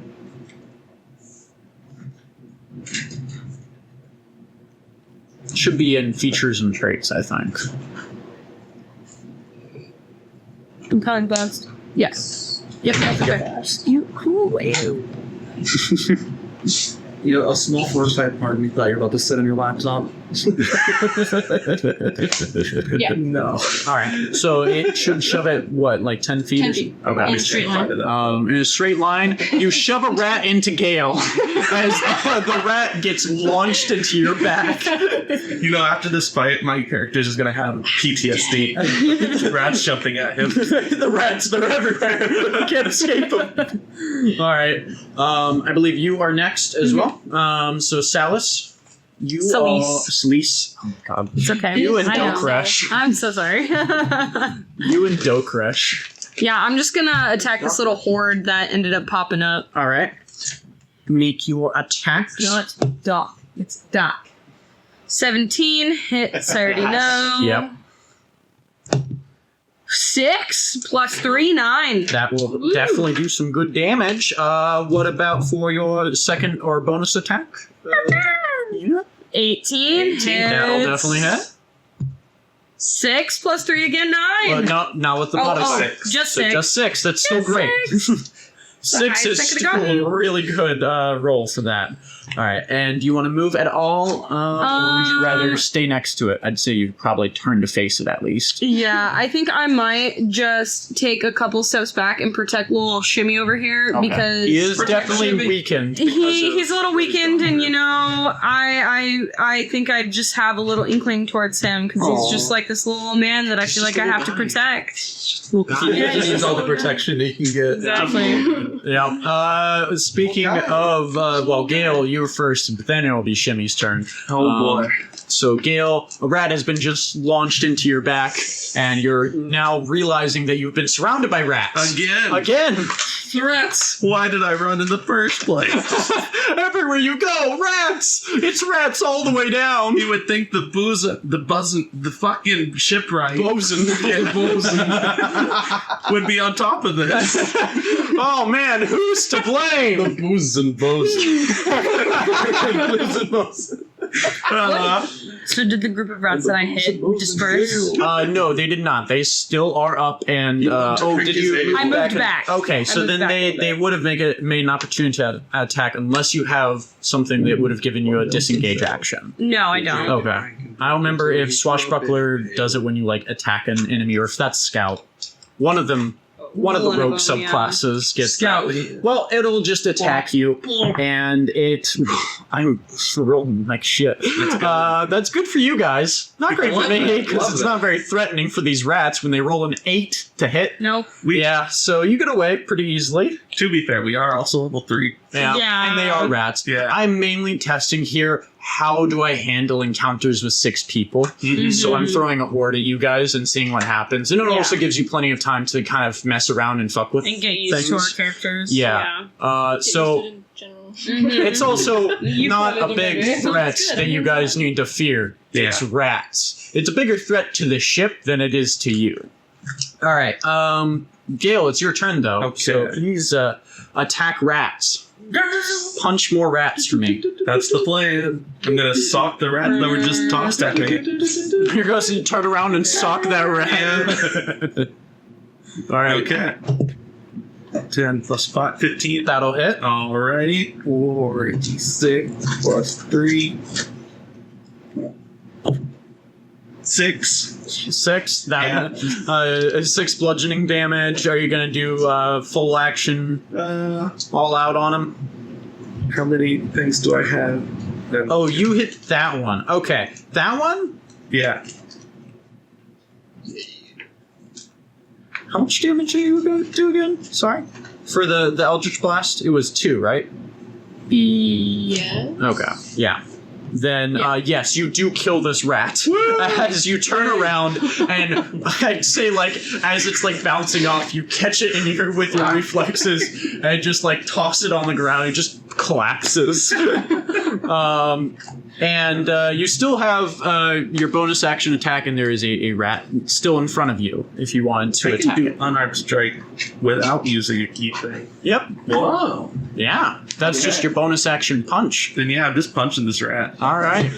Keep punching rats. Was that a 5 or a 15 or 13? Let's just say 5 plus 5, 10. 10, that does not hit, unfortunately. Damn. This rat narrowly avoids your punch. Do you want a flurry of blows? Nah, you're not gonna waste it? Nah. All right. Do you want to move at all? Nope. Okay, you're stuck there. Got it. Punch. Wailing. Punch drunk. Shimmy, your turn. So we got so there's the rats. There is rat horde here, Do you mind? giant rat over here, rat horde here, Yeah. giant rat over here, and you can hear more skittering around. I want to look at the rats in front of the treasure chest. This one? Yeah. Yeah. I want to cast Vicious Mockery. Just mockery up to the rat. What you say to those rats? Also, okay. You lot are too stupid to know that there's nothing even in there, boss. That's the chest that we were trying to call, right? Yeah. Yep. Too stupid to know? Now you're digging into a empty mine. I don't know. Still out of it. I'm Still out of it. Still You're out of covered. What's the save for it? Wisdom saving throw. Oh, famously wise, the rats. Oh, I rolled decently for once, but they don't have a plus, so 13. Doesn't save. All right, so what's the damage? It's 1d4. All right. That's just I can't wait till we hear rat philosophy. The Rat King speak. that's a 2. That's 2 damage. Wow. Okay. Objective is 2 damage. 2 damage. Yeah. I mean, you were rolling a d4. Yeah. You didn't have a high ceiling for damage, but And then what else does it do? It'll have disadvantage on the next attack roll it makes before the end of its next turn. Okay, perfect. Which is great because it is their turn now. This rat horde is going to now divert itself towards you. This rat swarm, I pointed at you. This rat swarm is now going to follow and attack Truejax with the big boy because it's in danger. This rat swarm is pushing, as you predicted, for the weakest one, Shimmy. And now I gotta roll a bunch of attacks. So this one has disadvantage, right? Because it got Vicious Mockery. But it also has Pack Tactics. So it cancels out for a flat roll against Truejax. Then I rolled an 8 plus, 4. So no. Me little rats. Rats. I hate them. Anyways, the next one is going to attack you. Okay. I don't believe there's any advantage or anything on that one. No. It's just attacking. 15 to hit. Yes. Okay. The rats have scored their first hit. Finally. I literally have 14 AC. I'm like, bro. Finally, the rats win. Mine's 13. I'm very vulnerable. 8 piercing damage as the swarms cover your calf and bite into your ankles. The rats! My lovely hooves. Oh yeah, they're attacking through your furry legs. It would be good That's if good. he took his original rolls. Yes. I can feel each individual fur hair rip off of my legs as they're gnawing on my ankles. All right, and then the last one is going to attack you, and I don't believe there's any modifiers on that one. It's just a flat roll as well. Does a 16 hit? Yeah. Now they're fucking hitting. But you have Armor of Agathis still, do, don't actually. you? So this is how this is going to work. I'm going to roll the damage. You take 7 points of damage to your temporary HP, which I believe still leaves you at 3. Yep. And they take 10 cold damage from retaliation as this swarm of rats try to similarly cover your ankles and bite into your thighs, but the armor wreaths itself around you, and as they gnaw into the flesh, it rebounds back into them, and several of the rats fall off frozen immediately into the ground. And that was 10 points of cold damage. Oh my god, there's one rat left in that swarm. You can use your bonus action to move, wait, it's not your turn yet. Sorry, that was the rats. All right, and then last thing, another 2 swarms pop out and start attacking. I was thinking there's not enough rats. Yeah. My one criticism about this campaign, not enough rats. Final boss. 10, 15. This one's gonna swarm you. Entirely a rat. The rat god. It knocked down the whole. Oh, it's taking down the ship. The rat pump's really bad. I said I have 3 numbers for fight rats. Yeah. Fight rats for real. Yeah. Death by a million paper cuts. Very, very small paper cuts. But that is their movement in turn to get over there. So it is next Truejax's turn. All right, got you the are now- fucked up one in front of him. You got a fucked up one. You got a swarm behind you. You got another swarm that just popped up. All as right, I'm gonna use my bonus action to do a little lightning strike against the other one. I don't Okay. know. How you doing? All right. But see against the one that's already fucked up. So Okay. death saving throw. 4. 4, it fails, so it takes full damage. And that's only going to be a 1. It's still up. Alright, if that is the case, can I use it as an improvised weapon? I was rat? waiting for this to happen, actually. I will Beating up a rat with say another rat. if you grapple check it, I will allow you to then use it as an unarmed weapon against another rat. Yes. That is what I will allow, but you have to beat the grapple check first. Sure. Which should be no problem whatsoever. It's a rat. I'll just roll athletics in here. Yes. Ooh, that's a 4 up to a 10. 9. He's gonna ram it into the swarm of rats. All right. So you pick up that Pattern rat. Brawler Strike. I do Yeah. a D4 plus 4 plus my rage. Yep. So Oh, boy. that is going to be a 10 to hit, but that hits, doesn't it? Against one of the other swarms. Yes, that does All hit. right, sounds good. So that is going to be a D4, so that's going to be 6, 7, 8 damage. All right. How do you want to kill the giant rat that you had in your hands? As the bludgeoning damage is enough to kill it outright, and then the one you're attacking is you do how much damage total? 8. 8. All right. How do you want to do it to both of them? You I would like slam to this rat I'd into like a to pick up the rat by the Rat on tail, rat. slam it on the ground, its brains explode, and all the other rats go. That's very true, Jax. All right. The giant diseased rat and a swarm of rat have been taken off of the initiative. Wow. All right. And you don't have anything else to do for bonus action? No, that my bonus action was the lightning strike. Got it. Fair enough. All right, Doc Koresh. I run into my office. You hear some like. He comes out with the biggest crossbow you've ever seen. Oh. It's not just for show. It's a giant fucking crossbow. And Just pest control. is there any giant rats left, or are they all dead? All the giant rat. Oh, there's one giant rat. It's over here. All right. Wait, hold on. Before I end my turn, are the rats going around me? There's one next to you right here. Oh, okay, then I'll stay.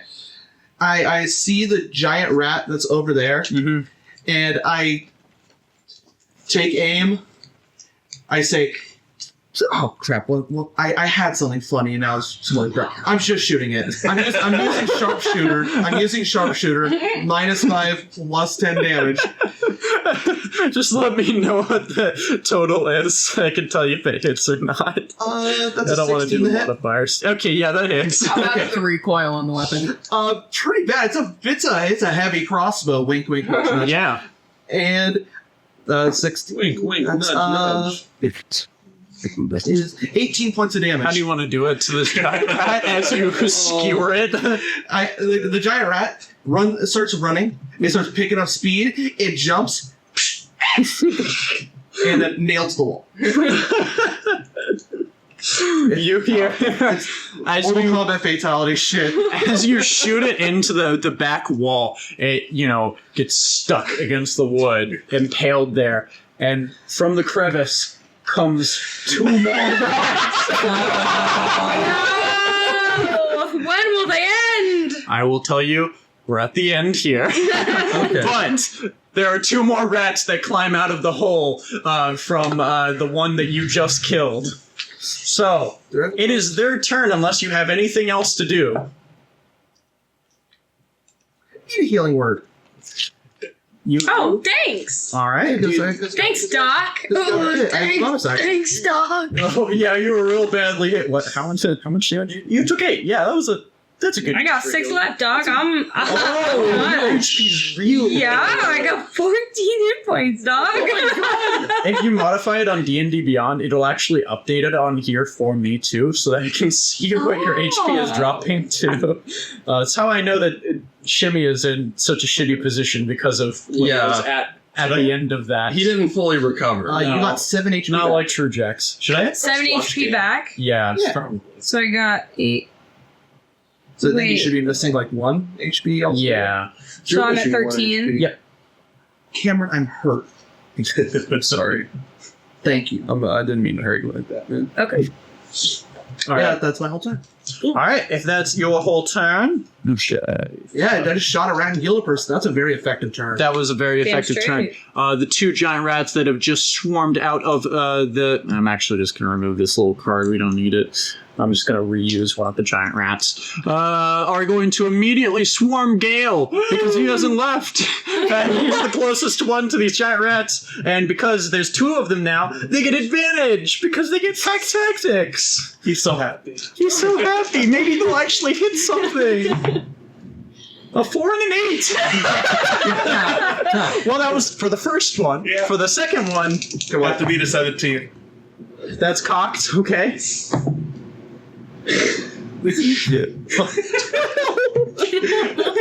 See, we can play this if it's none of them hit. I'm just drunk and dodging all of this. That is true. You are just nimbly dodging all of these rats, but they are swarming and trying to claw at you. Oh, that's so fucking funny.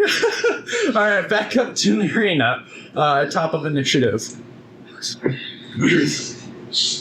The DPS check for science. Oh my god! Chat for this one. I need to make one. I had a gift come up in mind. There. I'll just cast Session. blast again. Eldritch Blast. All right. We got last. Who are you casting it on? You are still surrounded by 2 swarms of I rats. am, in fact. You have the armor of Agathis still up, so you could reasonably try and run. Alternatively, the tentacle is still summoned. As a bonus action, you can move it and have it attack again. True. Yes. Then you can do Eldritch Blast and that bonus action, Yeah. or something else. Let's move him back here. All right. It's 30 feet of movement, so 5, 10, 15, 20. Yeah, you can absolutely move it. And it's 10 feet of range, so you can hit both of them. And There's now a tentacle standing right next to you, Gale, on top of everything else that has been surrounding you. I'm seeing things. Gail's thinking. in this situation. It's true. It's true. His own necessity for alcohol led to this. It was me attempting to repair, and then these rats came out. now we're paying You're your just doing your dues, job. Right. Right, and for my blast,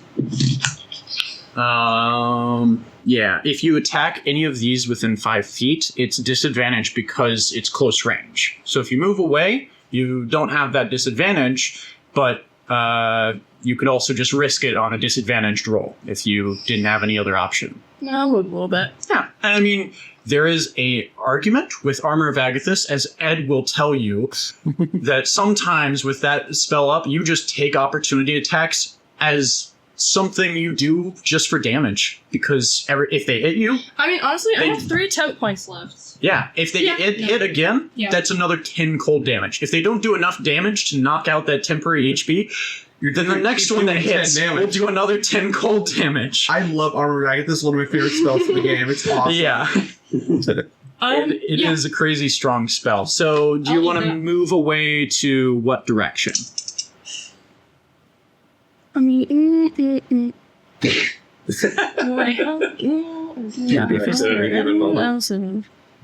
know, the big lizard man seems protective. You go this way.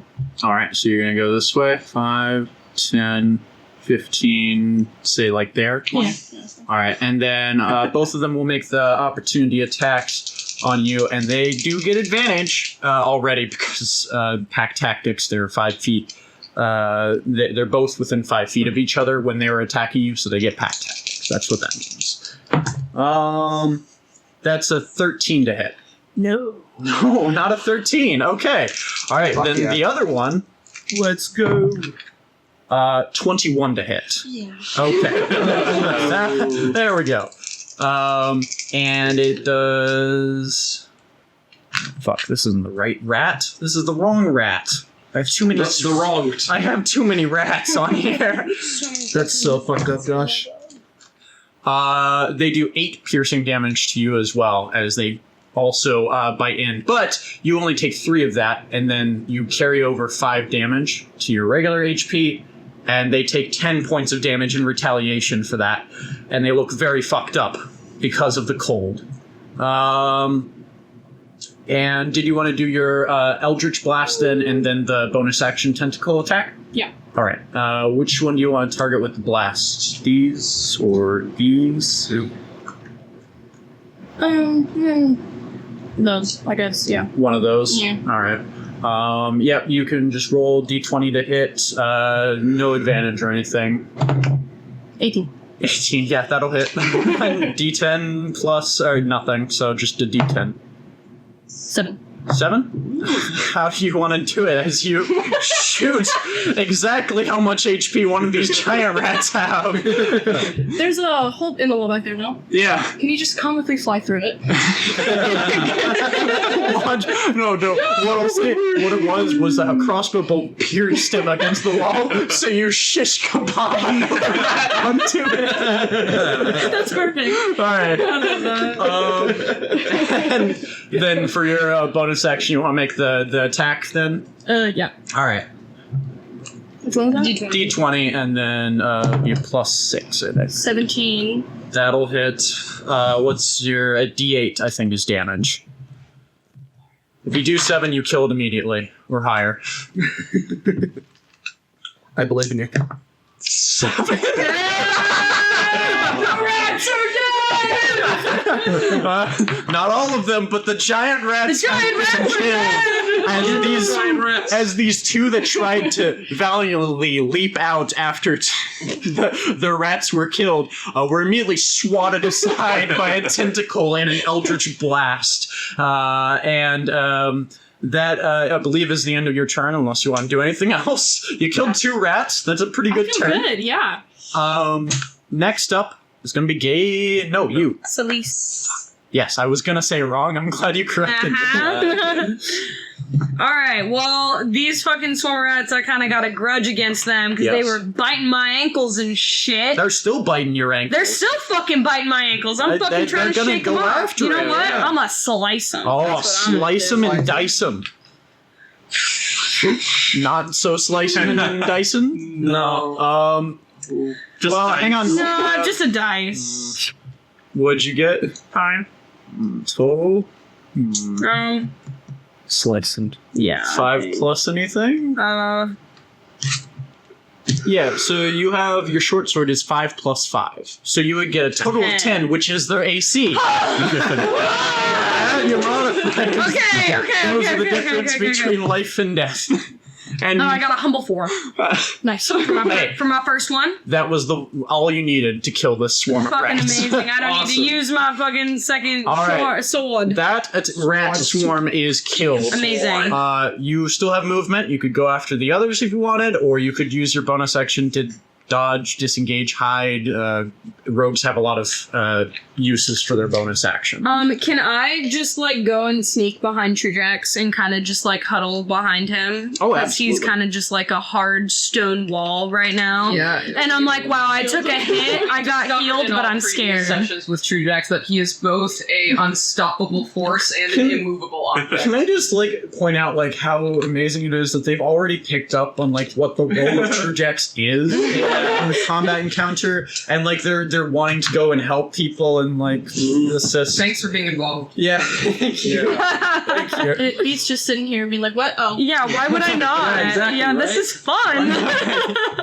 We really appreciate it. This is a lot of fun. And do you end your turn then over there? Did you want to hide? Because you can use your bonus action to hide as a rogue, which would give you advantage on your next attack roll if successful. How big is Trujax's tail? He's pretty fucking big. I'm gonna just pick up his tail as much as I can and kind of just huddle underneath it until he moves. Turns around why are you fucking touching me? Just don't worry. Just wait. I'll help later. Just let me chill. Just let me sit right here. I need a second, guys. Roll a stealth check. Okay. Under Trujax. Hiding under Trujax. That's an interesting strategy I didn't see coming. It works. He's a brick wall. That's D20 plus my. Okay. Yeah, plus your stealth. An 8. 8 plus An 8. 8's total. 8? An 8. 8? Oh, 8 total. Oh no! No! Okay. God damn I'll it! give you the reason for your failure. Trujax pulling his tail back and just being God no! I'm in a fight! Shit! So unfortunately, your cover is lost. Just That is- small women always That's okay, have though. You have a giant wall I'm in between fine. you. I think you're gonna I be tried. okay. Gale, Pulling your a turn gator's next. tail like that. Unbelievable. Can I walk up to the group of rats right there? Yes, do you want to acknowledge the giant tentacle right next to you real quick? Or are you just gonna think I'm that's just gonna look past it. like look at it as I'm walking towards the rats and like, what the fuck is this? What's going on? What was in what I drank? As a free action, can I like pop into a supply real quick? Wait, you gotta go and grab another flask. Shit. Or will that be an action? They are everywhere. His hidey holes are everywhere. There's a list of hidey holes that I gave him, and then I told him that also he can be creative and just say like, you know, I also have one here. This is where I keep my alcohol. And this is like it's banned on the ship, but he is a drunken master. Your character is going to inevitably be like, okay, like, show me where all of your stashes are. We're done here. We're done here. And it's like that scene where they keep pulling out box move, like it's all and it's like the scene where it's just like pull out all your knives, knife, Bottle, flask, flagon. You know, that would go on like just a bowl for days. Are we fans of the office? Box of weapons. Yes, Dwight's box of weapons. Literally. Oh my god. But this one, let's say, as I pass the tentacle, it's in the fireplace. So I'm just like reaching under real quick. This one coming in. It is a spectral tentacle. Since we've, you know what? Since it technically can't be attacked, do we determine that as it's like a ghostly tentacle that you can reach? You can hit things. Well, okay, if it doesn't have an AC and it doesn't have a hit dice, you theoretically cannot use it as cover or grapple or like touch anything with it other than hurt it. So I would assume it's spectral, like say spiritual weapon. Yeah. So I think it is essentially something you could absolutely just reach right past. That's even better. So you reach right past this slimy tentacle for a flask and pull it out. It's really cold damage, right? So it's oh, you pull it out though and you're like, ooh, chilled out. And I'll say, it would technically be probably a full action to interact with it. I will let you do a bonus action to take a swig from your flask and then an action to punch one of the rats. That's the plan. All right. And then I'm tossing the bottle far away after. You could also just down the entire thing as a bonus action and then hit them with a flask. Bonk. Let's do that. Okay. All right. Okay. Yes, please get creative with what you do. All right, you walk right up to this swarm of rats and just and make your attack roll on it. That's 9. 9 total? Yeah. That will not hit unless there's anything we can do to boost that or anything you can. I already used my bonus action, so I couldn't. Yeah, I'm trying to think about Shimmy. Your cutting words that only works against enemies. Unfortunately, yeah. You would have had to. Could I subscribe to the channel to get a reroll? That only works in my campaign. Sorry. Nah. It's all good. Name a sea shanty right now. Fuck. Right now. Shit. 3. Drunk 2. sailor. What's the full name? 2. Wait. 1. Fuck. Now. What would you do? I don't know. I'm shit on the spot. Sailor. What would you do with a drunken sailor? Alright, unfortunately, that's fine. I cannot give you the inspiration for that. But I may spring questions like that on you in the future. Okay. I also was not ready for any sort of springed question. I know, first session. I'm trying to do Like a pop quiz. Fitting it. I just dropped the bottle on accident. You just kind of toss it, and the swarm of rats scatters around as it splatters and breaks on the deck. And then you realize you're going to have to sweep that up later. That's just a pain. But it's less of a pain because I hid the evidence. Yeah. I'm drinking. Evidence. You were trying to defend the ship. Yeah. That's what you tell the captain. Yeah. Shimmy, it is your turn. Yeah. There is 1 rat group here and 2 rat swarms here. And those are the last enemies. Okay. So I haven't used any of my bardic inspiration yet. I want to. Okay, so we got Gale over here. Gale is currently facing them alone. Okay, I would like to give him inspiration for my bonus action. All right. First and foremost, I can do that, right? A bonus action is Bardic Inspiration. Yes. Yes. So I'll use one of those. Bardic Inspiration is a bonus. Yes. Yes. I'm just making sure that there's no like distance troubles. And then the one behind me. What do you say to Gale as you give him a little bit of inspiration? Just like, thanks for the drink, mate. After this is done, drinks will be On me, if I can. Good luck. You hear a bark in the back. I still haven't got mine. Don't know what you're talking about. We'll reap the raise once we're done. Yeah, All right. just dropped it. Shit. And you're going to target this. Yeah, I'm going to turn around and target this one. I'm just going to try a rapier attack. Got it. Keep things simple. Stab it. Stab it quick. Stab it quick. Net 20! That hits. All right. So that's Double the dice damage. Yep. Oh, yeah. Where's my D8? 2D8. Oh, there. Yeah, so 2 plus 2 each. 1 plus 2, so for the first one. Okay. So it's 3. All right. And a 5 plus 2, so... Now the modifier, because you for crits, you double the dice, and then you add the modifier on top of that, but you don't double the modifier, unfortunately. Oh, okay, so then that would just be... So it'd be a 1 plus 5 plus 2, so... 8. Yeah. 8 total damage. 8 total damage. For a crit. You doubled the... Or no, you rolled a 1 and 5. I rolled a 1 and a 5, and then I almost added 2 to the...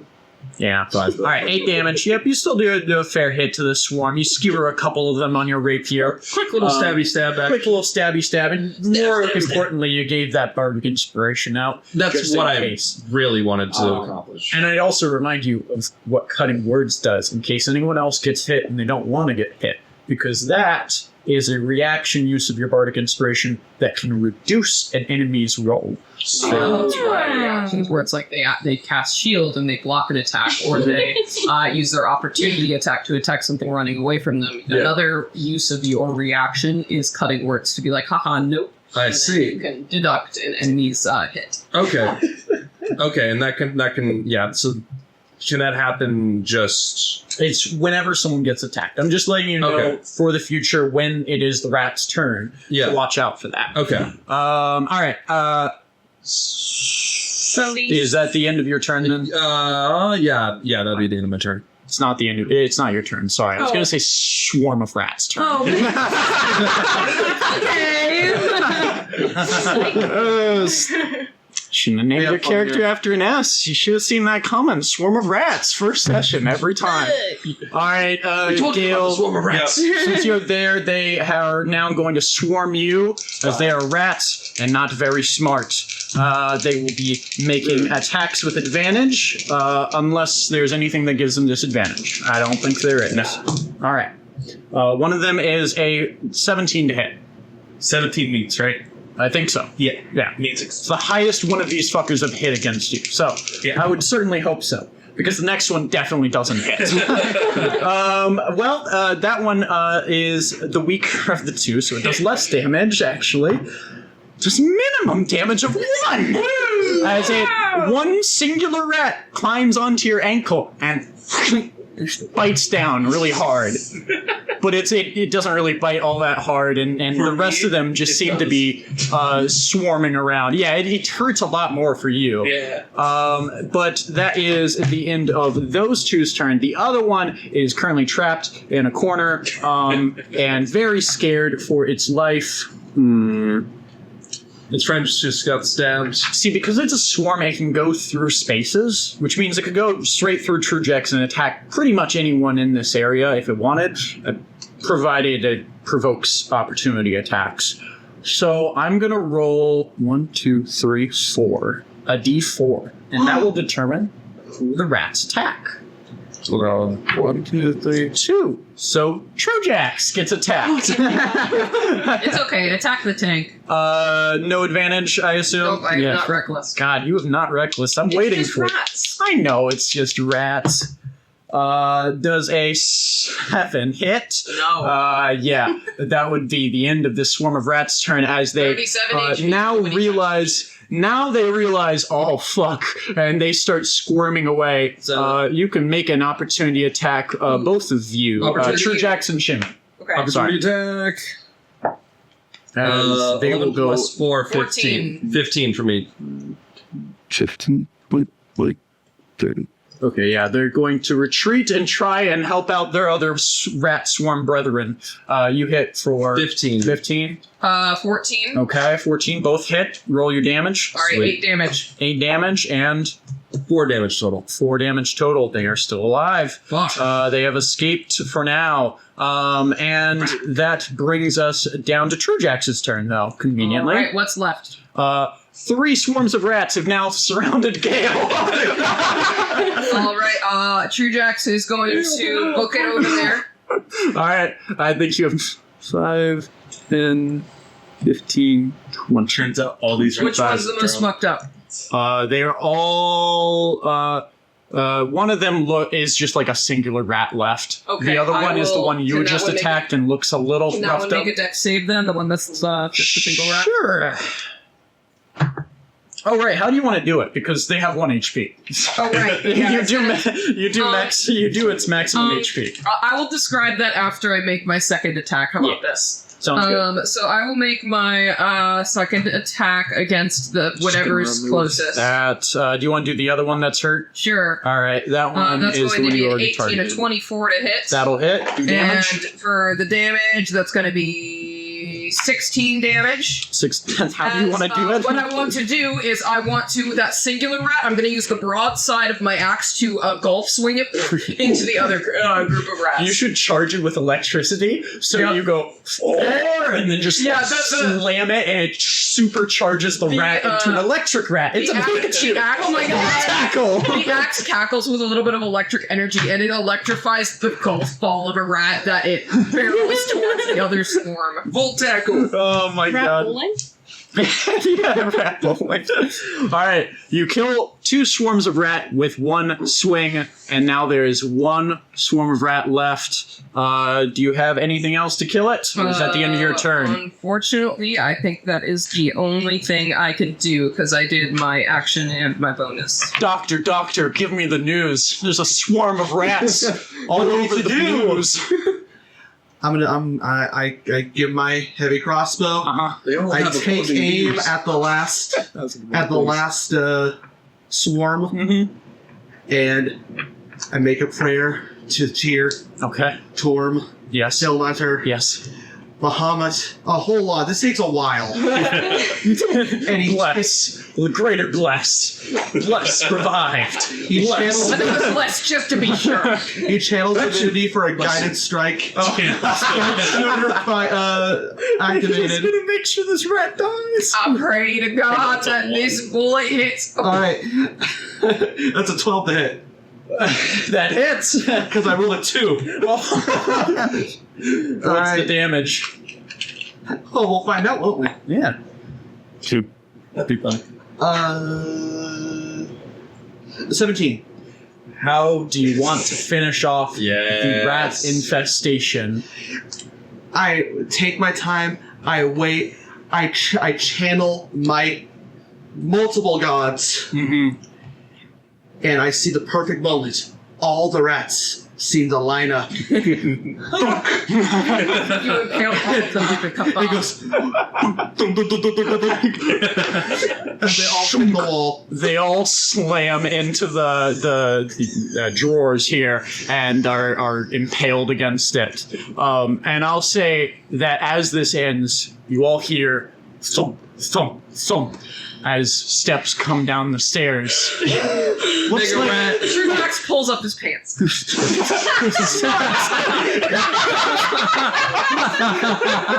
And wait,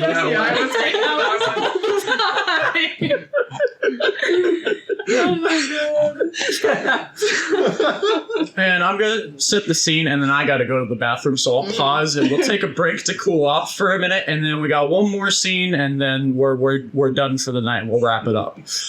So what I got is the aftermath of this skirmish is chaotic. The hold is littered with the bodies of rats, giant and small. So many rat corpses. The air is thick with the scent of blood and, unfortunately, some spoiled provisions too. Oh. And electrified rat. And electrified and cooked rats. so much rat kebabs, though. True. Trumax will walk up to the wall and like unkebab one of them. And just, Yes, there was one that looked significantly more tough, and that was the one that attacked you at first. I would say if you wanted to go and investigate it further to see if there's anything different about that rat, you can. I'd say roll like a nature investigation, whichever one you think is more appropriate for what you're looking for. But everyone else is just you're catching your breath as you hear those footfalls come down, and Captain Santiago Blackthorn, flanked by his first mate Kropesh and Quartermaster Arwillan, enter the hold, and their sharp eyes quickly take in the scene. Good news, Blackthorn! We've dealt with the rat infestation! Yes, it seems you've handled quite the commotion down here. They've been gone for like 3 minutes. Yeah, no, they were just discussing what they learned from True Jacks in the time that they were gone. This occurred. For context, D&D rounds, like 1 round of combat is 6 seconds. Yes, I remember. You finished that in under 4 rounds, so that was 6, 12, 18, 24 seconds of combat against rats. Just a 24-second rat infestation. Yep. 24 seconds of pure fucking chaos. Yes. With hundreds of rats. But I'd say before we continue, I'll let you guys roll for any checks on the rats, since you would be able to do that before they come down. That's investigation. Investigation or nature. Do you want to go to the bathroom? Nah, it doesn't matter. I'm going to wait until this check is done, and then I'm going to go to the bathroom. A humble 6 total. Level 6 total. I don't know. Buggers. We're doing investigation? Yeah, and or nature. Or nature. No, you eat. It doesn't matter. They're both 1. Yeah. 19. 19 total. All right, you would pick up on this. Let's see where You would pick up on this. You would. Like, okay. Would. So accusatory. Yeah. So you roll, with your success, you realize that you've been down here for a while and watching. You haven't seen many signs of rats. Like, it's not uncommon for rats to make their way on board a ship when you're at port. You were just at port not a month ago. But this is unusually large. This is an unusually large amount of rats. Of unusual size. Yes. And that's the other part. There were giant rats. How could you have not seen those in your time down here in the hold? How did they just pop up? And as you further look at that more diseased, kind of drooling, like foaming at the mouth, Rabid. Yeah, rabid. Like appearance of the rat. Would anyone like to make a medicine check? That's my favorite check. Yeah. That's 14. Okay, with a 14, you can tell that this rat in particular was diseased, but it seems almost magically altered in a way. But you can't really tell what much more from there with a medicine check, unfortunately. So it's a good thing no one got bit, because who knows what it was contracting or carrying. You could probably experiment on it and find out. But you'd have to dissect the body. Take a look. Well, pick up the rat, take it to my office. All right, you take that to the office. I'm going to pause it here. Let's take a... Okay, is it... Okay, we're good. We're back. Now you gotta do it. We are back. Welcome back from our short break. Very short. We got just a couple more things to wrap up here. So, as I say before, the captain, first mate, and the quartermaster all came down the deck and saw this situation. You investigated the rat corpses a little bit more, got a bit more information on it. Was that information shared with everyone? It is up to them if they wish to share it. Yeah, I will just share with the crew. Yeah. This is a nasty bite. Seems magical in origin. Don't know. I will takes a look. True Jacks will actually approach you and be like, "There's a lot of their blood on my weapon," and he'll hand you his great axe. It's a very heavy great axe. Well, don't know what I'll do with this, but I will see. And I'll take toss it off to the side. It has like limbs on it, and it's. I just pick off like rat whisker. Yeah. Brad knows. Kropesh speaks up. Rats don't grow that big on their own. Either someone missed the signs or we've got a bigger problem on our hands. They just said they're magical. Arwelin heads over to one of the spoiled crates and looks over the damage. Says, this is more than just a nuisance. Our fresh supplies are ruined. We need to ration what's left carefully if we're to make it through this voyage. Which means we can't celebrate tonight, Captain. Captain looks around and she says, this puts us in a precarious position. And he instead of answering her, looks over to Trujax and Shimmy and everyone else because you've all contributed in it. We've proven your worth in dispatching these pests. Efficient, decisive, qualities I value in a crew.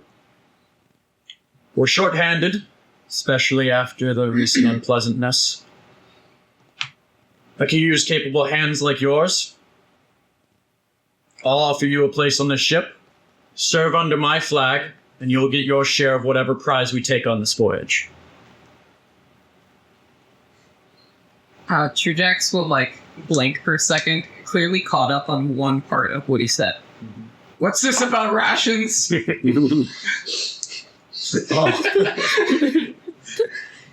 is really far behind. He's been, holding on to that for the whole time. Rations.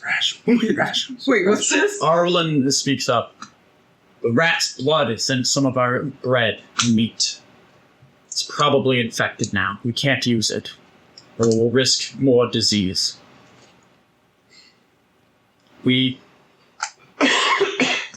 She silences herself before she says anything else, because Blackthorn looks at her. Insight check? And then, you can make an insight check. But he's silencing her with a look, but still not addressing her. 15. 15? Yep. For an insight check? There are some weird fucking power dynamics going on between these two. It's clear that... Between Santiago and Kropesh? No, Arwelin. The quartermaster. Got it. There is... Clearly, Arwelin has a lot of influence over the captain, and yet the captain seems to have enough authority to do his own thing without any problems whatsoever.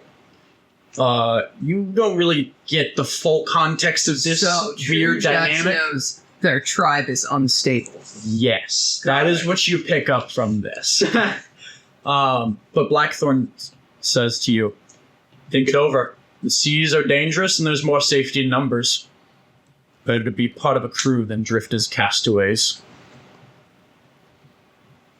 He looks over to Shimmy, and then Trujax looks over to the box, and then he looks back over to Shimmy. What do we got to lose? He kind of you actually see Trujax actually his eyes darken for a moment as you say that, and he's just give me and the short man 1 moment, or the music man 1 moment, and he's going to pick you up and very clear. What do you mean, what do we have to lose, Shimmy? Do you remember how much gold they offered us for that box? How stealthily do you say this? He is pulling him, clearly trying to not say this in front of everyone else. Okay. I'll say everyone does notice you do this. Yes, Trujax but very you have to make a visibly perception drags check Shimmy to to another hear it. thing. Yeah. So I'm gonna say that they also the captain and first mate will also try and listen in. Okay, interesting. Is it 13 for me total? 13 for you total. What's My passive stealth is 13. passive stealth of I 13? should probably check mine. Passive stealth is... Go to stealth. Okay, just... Go to your abilities, go down. Go to stealth. But you don't click on it. Yeah, it's a +6. So that is... Okay. Yeah. All right. Okay, Yeah. whatever. I was I'll say you can just barely hear what Trujax says, but nothing that Shimmy says. Okay, if that's the case, could I start over then? Well, I was going to say, what you've said so far is, you know how much money they've offered us? Oh. Like, that's all they hear. Okay. And then Shimmy can pick it up from there. It's not what's in the box that's valuable. It's bringing it back to Saltmarsh. And how we're gonna bring it back? We got nothing. Our boats are all out there, but that's all we got. If we work with these people for a little while, we can find our way back there. We just gotta keep an eye on the box.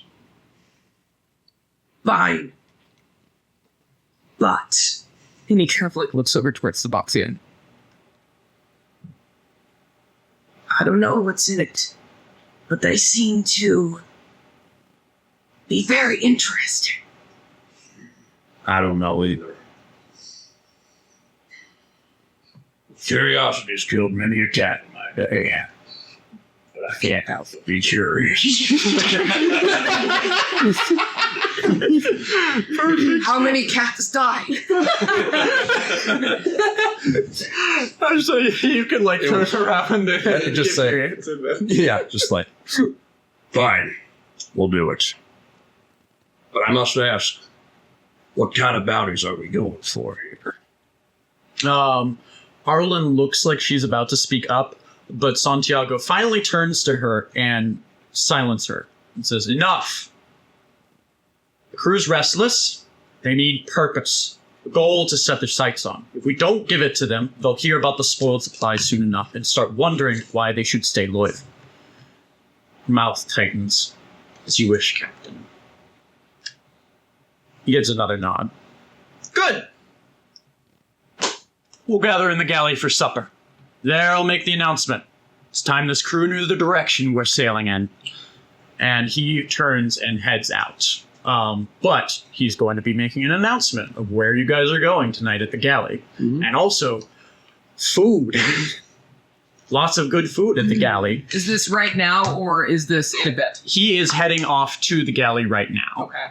And it is up a deck. And as he heads out, Kropesh and Kropesh gives you like kind of an eye. Looks at your. Do you still have the great axe, or did you leave it with? I say he took it back at this point. You took your samples. Yeah. That's all I'll call him. He's actively wiping it off on his pants. Kropesh looks, just gives a slight nod, then takes off and walks back. Arlen then addresses all of you. Well, if you're joining the crew, the galley is up a deck. That is where you'll find everyone tonight. We're gathering for an announcement and a celebration despite what we have just lost. I look forward to seeing you all there. And she heads up the stairs as well now. Thank you. Anyone want to do an insight check on that, or do you just know? I will. All right. 19 plus 4, 23. Woo! 13 plus 2, 15. Plus 2, 15. No. 4 total. Whoops. No. Okay. Fair enough. Yale does it. You can absolutely pick up on the fact that Arlen is pissed about the fact that there is 2 more mouths to feed on the ship that she now has to ration out, and one of them is a giant fucking lizard folk man that is going to consume so many rations on his own. So she's just a little high stress right now. She's always been high stress, to be fair. Since you've been on this ship, she has been running around trying to manage things, trying to keep the ship going in a straight line. And she's running 2 jobs. As you'll notice, she is both the quartermaster and the navigator, which means she's in charge of all the supplies, making sure that it is rationed out appropriately, and also navigating the ship and making sure it gets to its destination. A lot to ask from one person, which is why it's usually 2 different officers' assignments. But do you guys want to talk or do anything else before you head up to the galley for dinner? Where'd you get that? I like while he's saying this, I'm going to be like, Hey, Forget about it. hey, we can talk about it later. Want to go to the bathroom again? Let's go to the bilge. Come here, buddy. We gotta go. Rex is gonna wait until everybody leaves and then he's gonna do something. I head up. Gail is gonna join leave. the crew. Your shift is coming to an end. You knew this gathering was happening, as everyone that was in the crew. Sorry, I didn't want to cut you off. I'm just letting you know that for you guys, you knew this was coming up. You're allowed to leave. You're allowed to leave whenever. Peace, dog. I need some growth. Yeah. I still take an extra cautionary glance towards True Jack, so I'm sure he's covered in blood at this point. Correct. And just mosey on out. Just a little. Right. Just moving along. Covered in blood with a smile on his face. He always has that just smile on his face. There's no erasing it. I think we did the drawing front facing True Jack. So I love that's just It's in there in the character art is front facing True Jacks. All right, what you want to do though? Gail is gonna like walk up to True Jack, put his arm around like the back, and be like, "Come with me, come with me." Yeah, I'm also gonna do that with shimmy, shimmy, Shimmy, shimmy, yeah, Be like, shimmy, yeah, "Yo, yeah. come with me," and like, And True Jack will just be like, one moment. He's going to walk over to the box, and he's going to place his great axe on top of it in a very specific spot. So if anybody touches the box, it will move his weapon. He's gonna put it down. He's gonna walk and he goes and he says, "It's rude to bring weapons." Genius. That, you know what? Make that a fucking Kierkegaard moment. That's a really smart idea for True Jacks. He's a hunter. He has basic wisdoms. He just doesn't know what a sea prince is. Set up and along. And He Doc Rush is stares off into like the middle distance for a bit, and then he does it. He dissociates for like half a second, and then he's like, "Excuse me," and then he'll do that. Doc Rush is actually sequestering himself in the office for the time being, examining the giant rat to see just how weird this is. Is this like a literal giant fucking rat? Is it a magical giant rat beyond what you've already told me? I'll say we'll hold off on investigating it for next session. Okay. Just because we are a little tight on time. So I'll say that you do spend a little bit of time in your place, but I imagine you do come up to the galley eventually because you want to know what the announcement is, as does everyone else. So I'll move to the scene as the galley fills with the crew of the Black Barracuda. The atmosphere is lively, filled with the sounds of laughter, conversation, and some merry revelry from some of the more loud sections of the crew. The dinner on board for tonight is a hearty, if somewhat austere affair. It reflects its limited resources and recent restrictions imposed by Arwelin. There are large pots of thick stew as the centerpiece, simmering with root vegetables, barley, chunks of salted pork and beef. And the savory aroma of the stew fills the galley. Accompanying that stew are hardtack biscuits, a staple of life at sea, served in small piles alongside bowls. Then these hard, dry biscuits are they're very old. They're stale. But they are essential because they soak up that broth from that stew, and then they actually kind of taste good. And then finally, there's some fish, freshly caught by some of the crew earlier that day. And it's pretty simply prepared, seasoned with salt, squeezed with citrus, and just laid out in some wooden platters. The one thing that is noticeable that everyone is missing is alcohol. Instead of grog or ale, the crew has been given water or a thin, tart cider made from preserved apples. The atmosphere is subdued, with some sailors quietly grumbling about the lack of drink. But they know better than to complain too loudly with Arlen in the room. You know who does it? There... Jimmy And True Jacks. fucking alcohol. I can't stand it. I can't stand it. They eventually have a breakdown because they're just like we're in purgatory. Yeah. At the kitchen, there is a gnome with auburn hair that most of the crew would recognize as Nimble Ned. He is the cook who recently replaced the previous cook who passed away at a battle recently. And so he is not the best at his job because he's really new to it, but he's trying. And so sometimes you find a little bone in your food. He's trying his best, though. He is standing over in the kitchen area. Just thinking that. Crow Pasture, you've already met, is the Bronze Dragonborn first mate, and she stands near the entrance to the galley, watching over everyone, and just introducing a commanding presence to the area, making sure nothing gets out of hand. Arlen is sitting next to the captain, next to his table, where he is sat kind of centerpiece in the room around his crew. And she sits next to him. She's just gazing around, looking at everyone, just analyzing everything she sees. And then we got some other people that I will describe later. But for now, where do you guys gravitate to in the galley? Because there's a couple groups that have formed. There are, for Gale, your fellow crew members who are loyal to Blackthorn. They are off on their own, and they sit together in a tight-knit group. They've been through a lot together.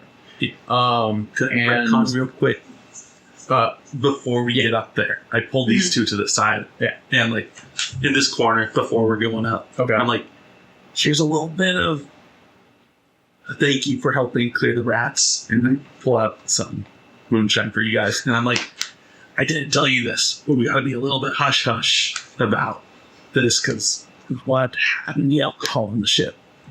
What? Don't calm down. I know this might be a lot for you. But like, just me. Why? I show them the spot on my hand.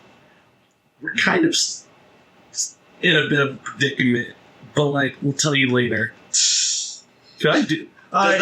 You show up. I'll describe it. He holds up his hand, and I'll send an image of it. It's mangled. What? Oh god, I sent it to you directly, didn't I? Probably. Oh god. This is why I know I should probably be texting you. No, I put it in the Discord chat. I did put it in the right You channel. did good. I am not talking to you in the right channel. Yeah, you haven't. That's okay. You're gonna learn. General, it's there. He shows you a black gaping hole in his blue hand, and you can tell with a little bit of perception, it is definitely a tattoo, but it's almost like an illusion. Like you can keep staring deeper into that black hole, like it never ends. Well, but it's just a tattoo, right? Mate, you gotta go to the Doctor, in fact. The doctor.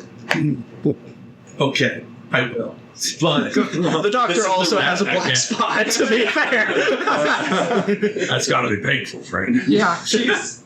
Good luck with that. But yeah, this black spot is basically the reason.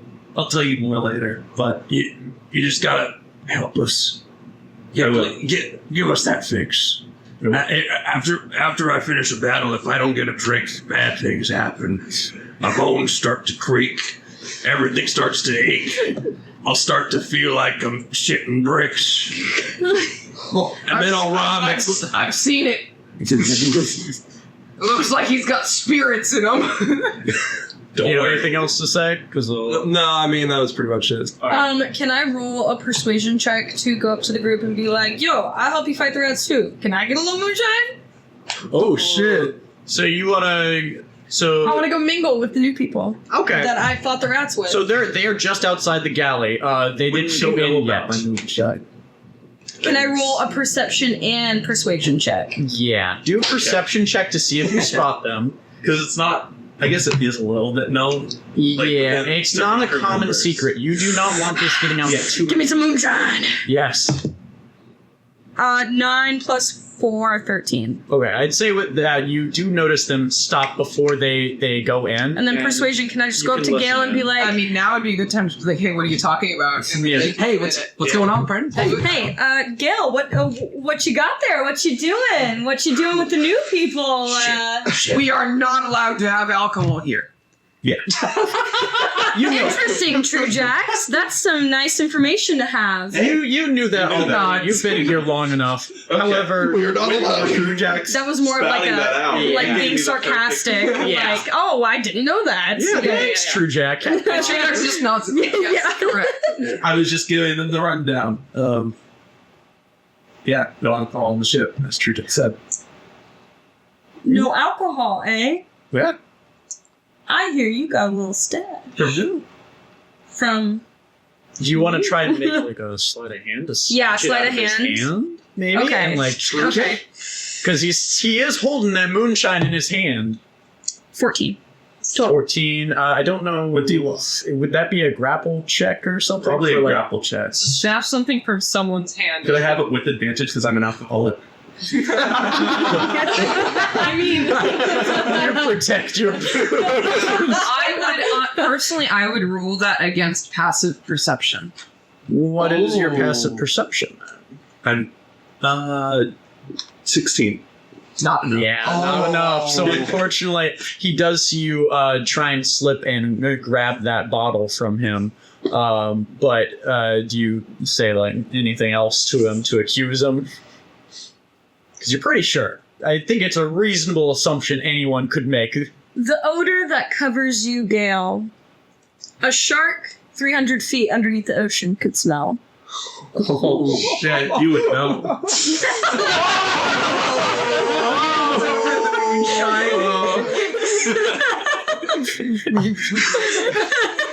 You take 1d4 psychic damage. But like, I don't know what you're talking about. I don't know what you're talking He's about. playing dumb with you. That's what he's doing. That's what Hey, he's I have to doing. keep the secret. You could just play slot. Well, I won't tell anyone if you just. But if you don't give me any, then I will tell someone. I'll go tell everyone. You could. It's up to you. It's And he insulted you, to be fair back. So I think fair's fair now. Maybe I'll just go tell Arwen that something might be Don't happening down in the docks. I think Jax is just going like back. don't need to go that far. Here, take it. I was gonna say, can I have Chili just sneak a drink while they're having this entire back and forth? Pass it over to True Jax to the audience. But yeah, now she knows the secret too. Okay, now everyone's caught up on that as they come into the galley. Yeah. There are 4 groups of sailors that you can gravitate towards, or you can just be in your own little group. It is up to you guys. I'm going to let this be your roleplay scene. I only have like 2 things that I want to do before we are done with the session. So there are the Loyalists to Blackthorn, as I mentioned. They're branded by the Dark Spot. They're all together.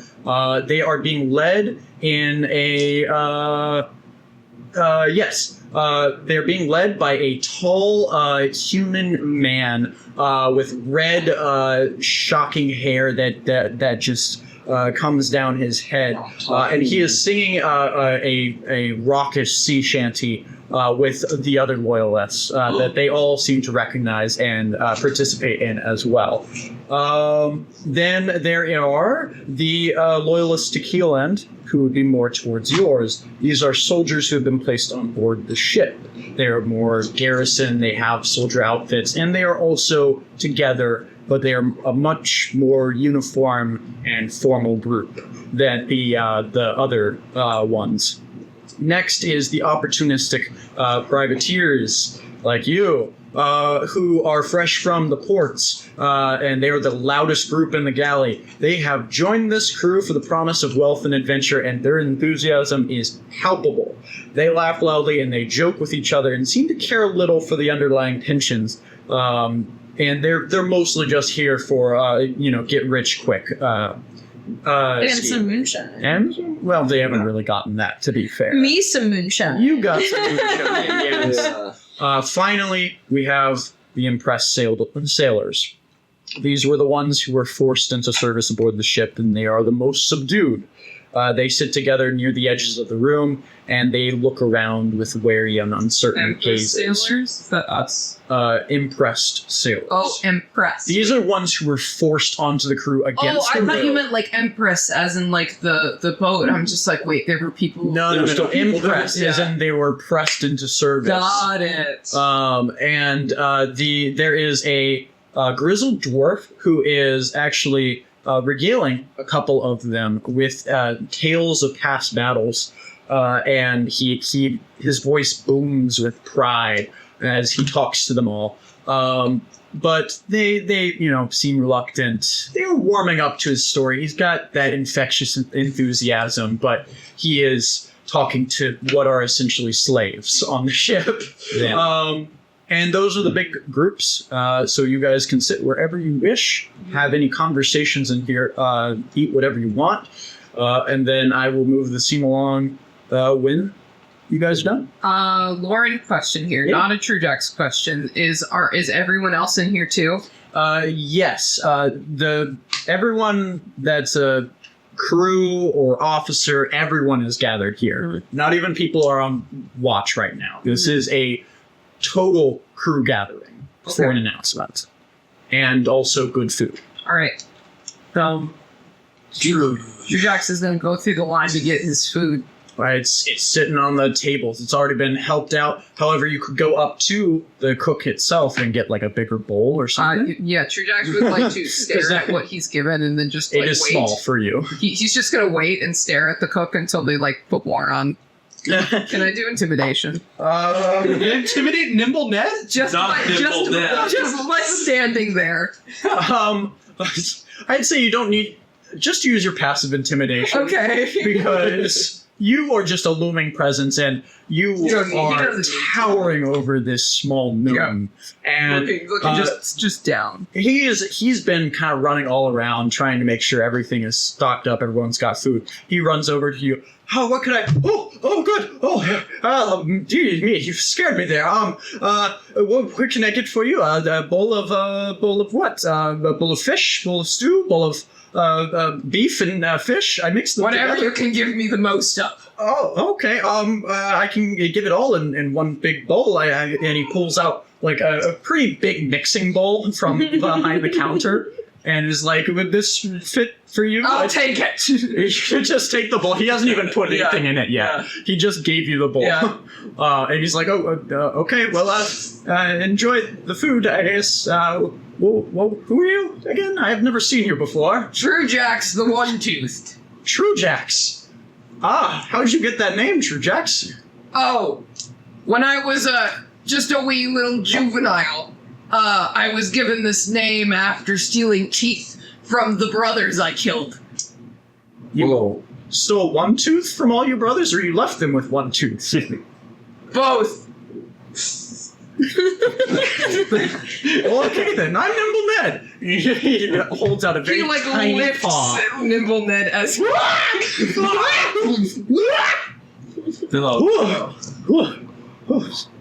Okay. Gail's seeing this because he was looking at Nimble Ned. Yep. This time, and he's walking up to True Jacks and saying, "Can you put down our cook?" he reached out. He wanted a handshake. That's what I did. I shook my You hand. shook his body. Oh, my arm! Kind of holds his arm. Come with me, True Jack. Come with me. I need to fill this bowl first. There are serving bowls on the various tables where you can dish yourself. Can he just like scoop the bowl in like Just, yes, you can reach into a stew pot and just scoop out what you need, and then dump beef and fish and whatever else into it's an abomination. Oh boy. This is what actually Lauren really eats food. Like Thanksgiving time comes around, and I make mashed potatoes, stuffing, mac and cheese, and turkey, and you just mix it all into You're gonna a eat it all bowl. together anyway. Yeah, and then pour gravy on the top, and you're like, yeah, it's great. I do the same thing, to be fair. But I taught you it was good. good. It is good. But My grandma would kill me. but Gail attempts to pull True Jacks over to her table. attempts. What's your strength? Not high. He's You could do it. It is a bit nice. I'm realizing. yeah, and you could also do it as more It's of like 14. a You're guiding him. persuasive hand on You're shoulder. guiding him. Let me show you the Come with He'll me. follow. Okay, we're going over to Martini's. You're going to the loyalist area. Loyalist. All right. There is a, as I mentioned, there is a man singing there quite loudly for the other crew members, and his name you would know as Ragnar the Red Stormcloak. Creative job. I want you to know. I realized that just now. That was ChatGPT. Thanks for that. That was. I was like, That's Ragnar, I was like, blatant. right. I was like, Yeah, that was just a blatant rip-off ChatGPT. Skyrim's Ragnar the Red and also Skyrim's Stormcloak. Double Skyrim. All you needed was the red. I did. It was really funny because it was like Ragnar the Red.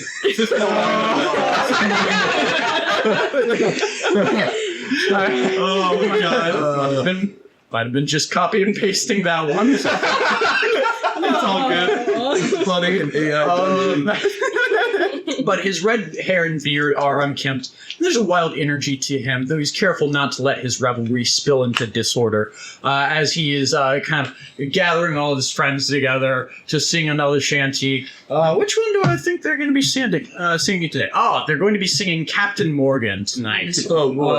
Which I will play after the session for you all, because I am going to be doing a thing in all my sessions where there will be songs and shanties that just line up for the session I have planned, and I will share that either before the session or after the session, and it will give you some insight into my creative process as to where I was coming from. I will listen to them. Yes, and I have a playlist with all of the songs that I'm using for this campaign linked in the chat. Feel free to listen to them whenever you want. They're all fucking bops.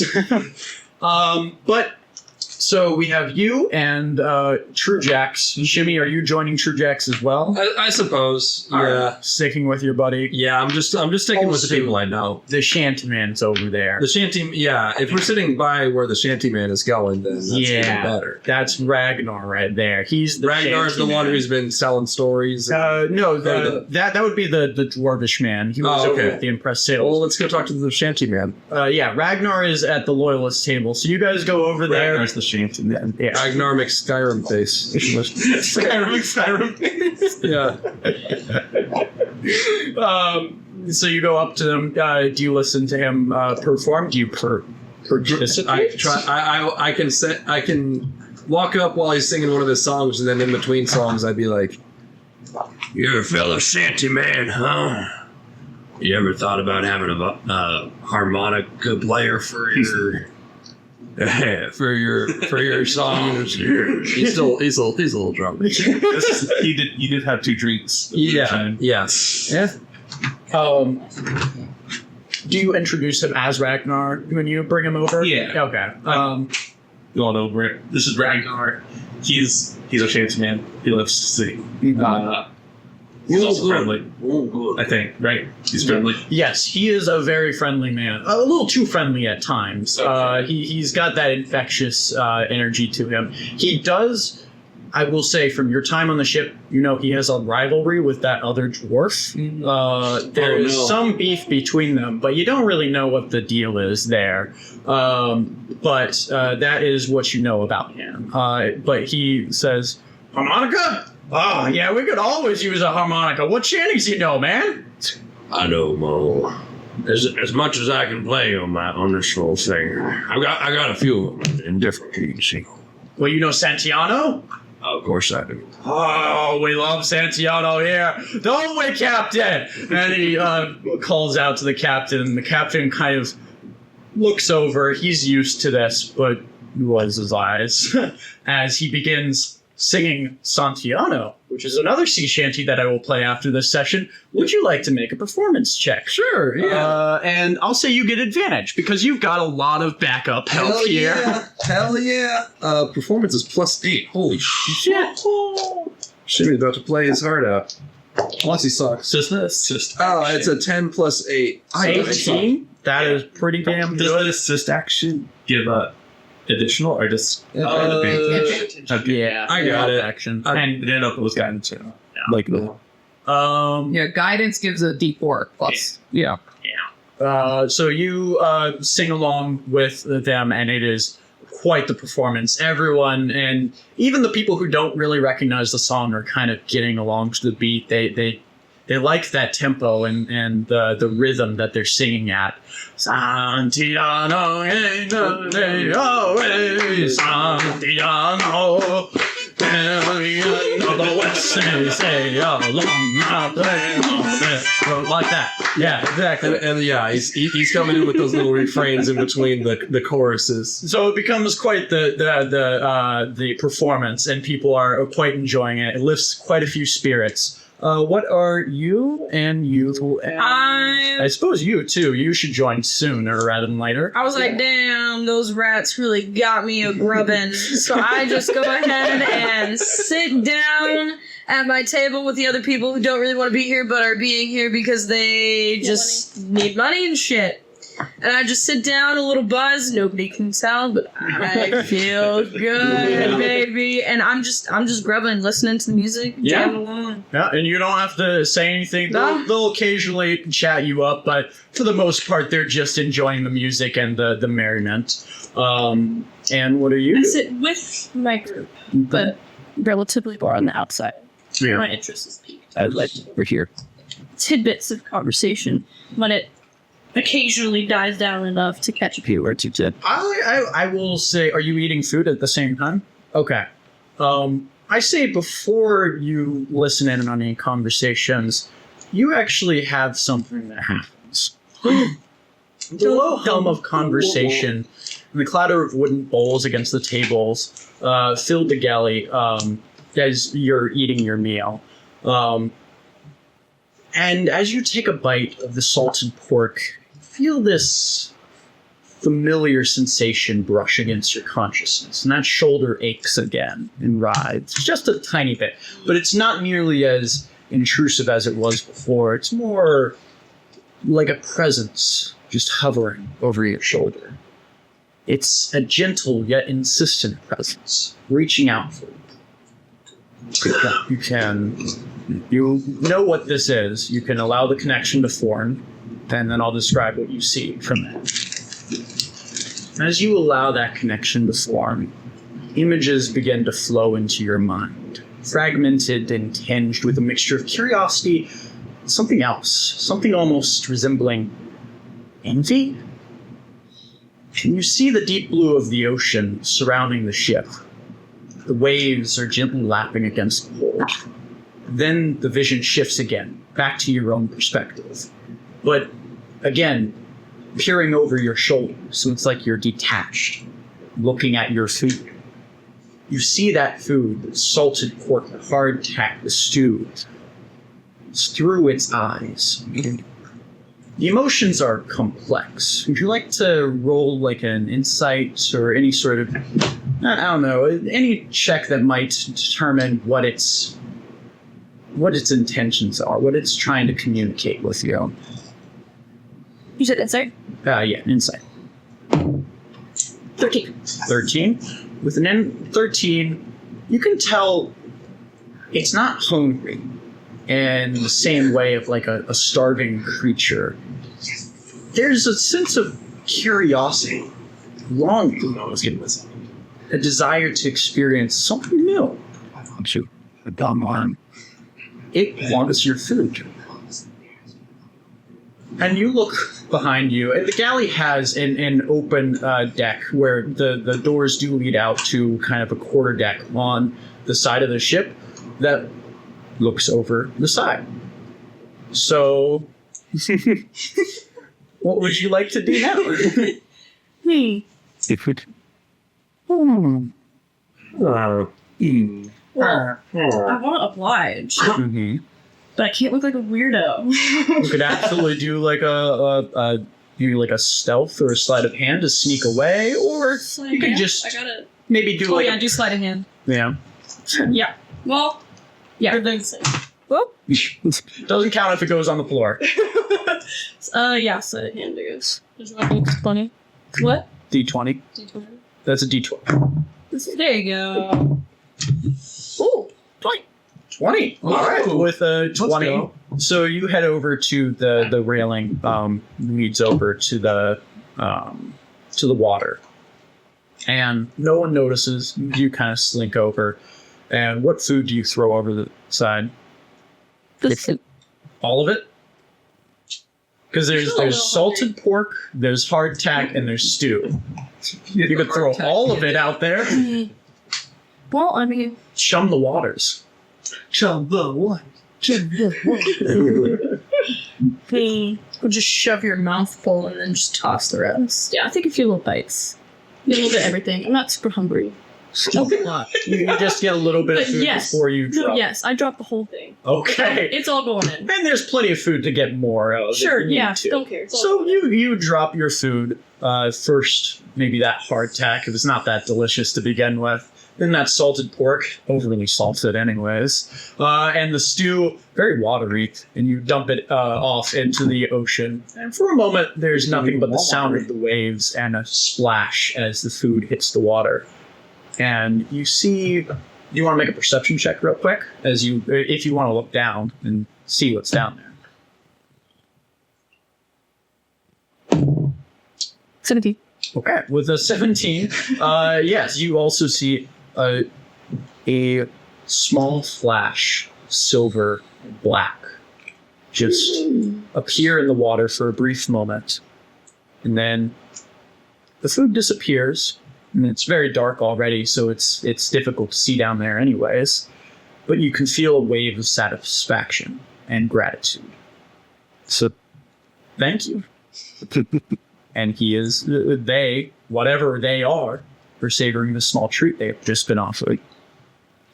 And then you can return back to the rest of the crew. So, yeah. Interesting. Docresh is just finished analyzing the big fat ass rat, and We'll get your results next session. yeah, and he begins to jog into the kitchen mess hall. What would you call it? Galley. Galley. Goes into the galley and makes a lap around the whole place, looking at every group, hey, how's the arm? How's the leg? How are your teeth? I took a couple of them. How's the scurvy? Yeah, your gum's still bleeding, buddy? How's the gout? How's the gout? Still bad? How was that topical I gave you for the crabs? Oh, gave you more crabs? How'd that happen? I'll look into it. All of this is canon. Yeah. He's just a And very cheerful doctor. after doing a lap around the place and finding, looking at a few people in particular, he's like, you know what? I want to see what's going on with the impressed part of the crew. Okay. You go over there, and like I said, there is a older dwarvish man that is regaling them with tales of past battles. You Love the stories.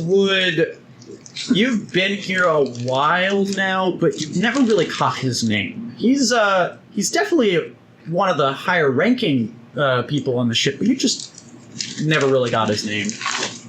But he's telling the sailors about a horrific. Hang on, I do have legends for him to talk about. This is the cool part of D&D, where you get to make up shit for this and then read it off to you.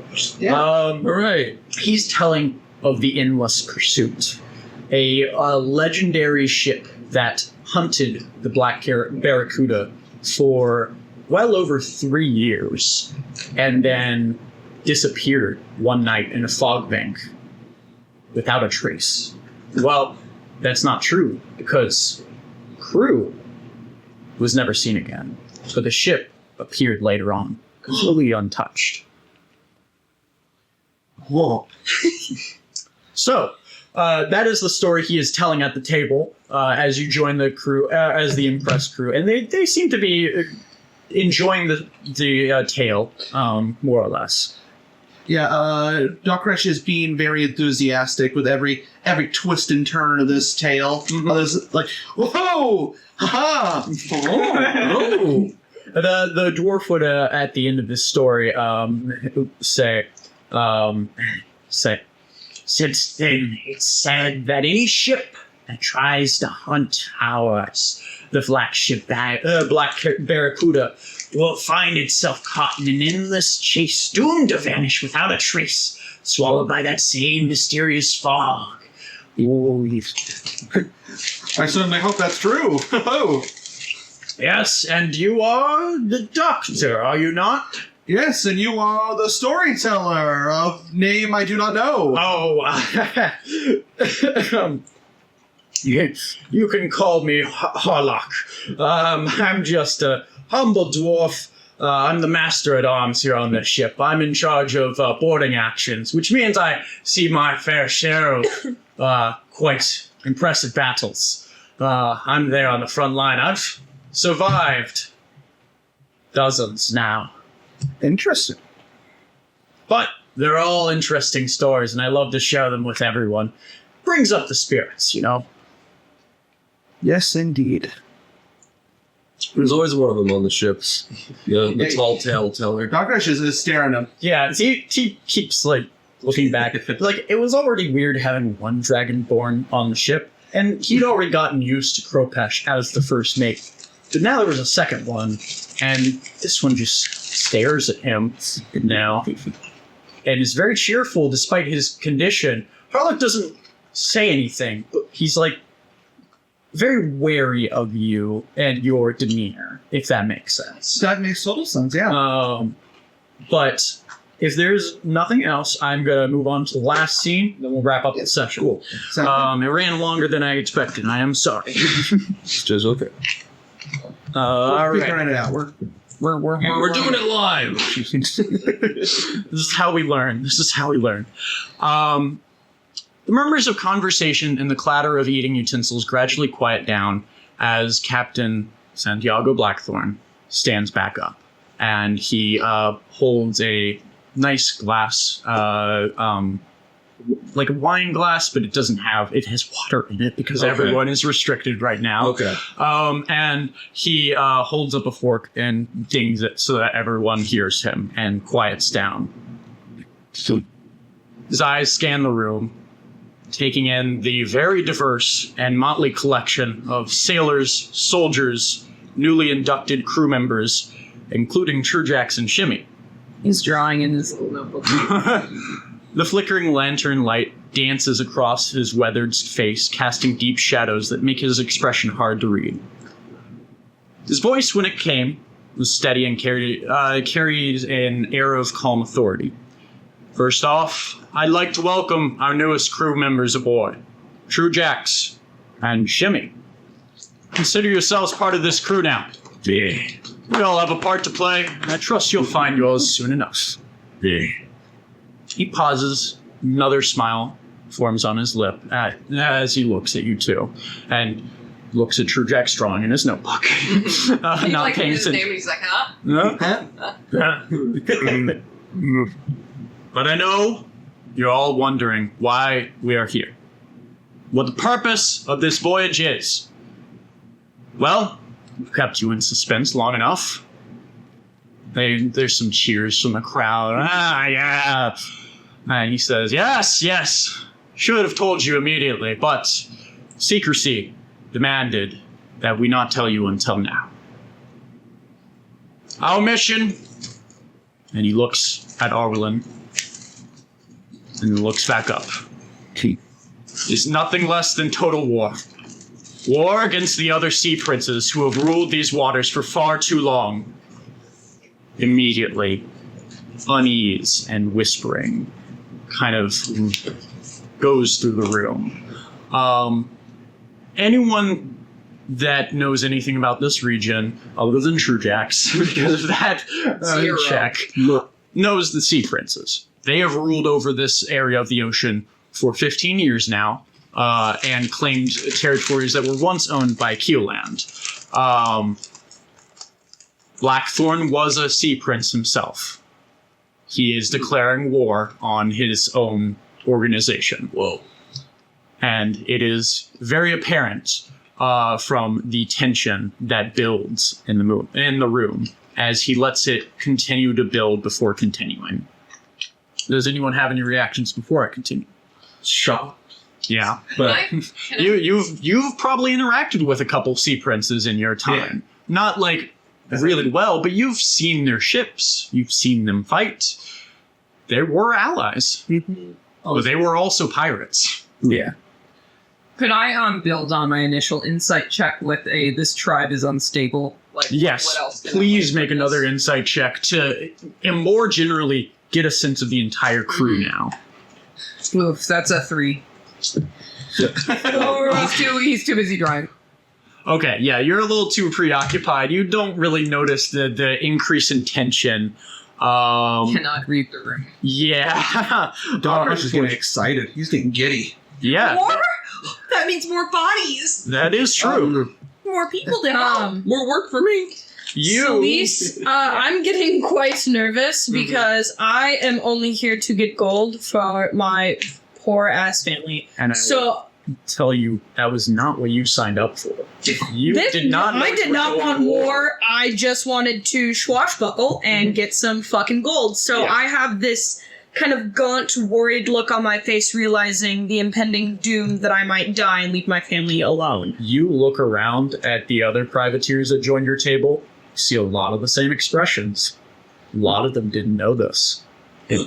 And there are still a few who seem very excited at the table about the promise of riches because sea princes have got to have lots of loot. They got to have lots of money and resources. We're going to make a bank off of this, and we're serving under a sea prince. We're fine.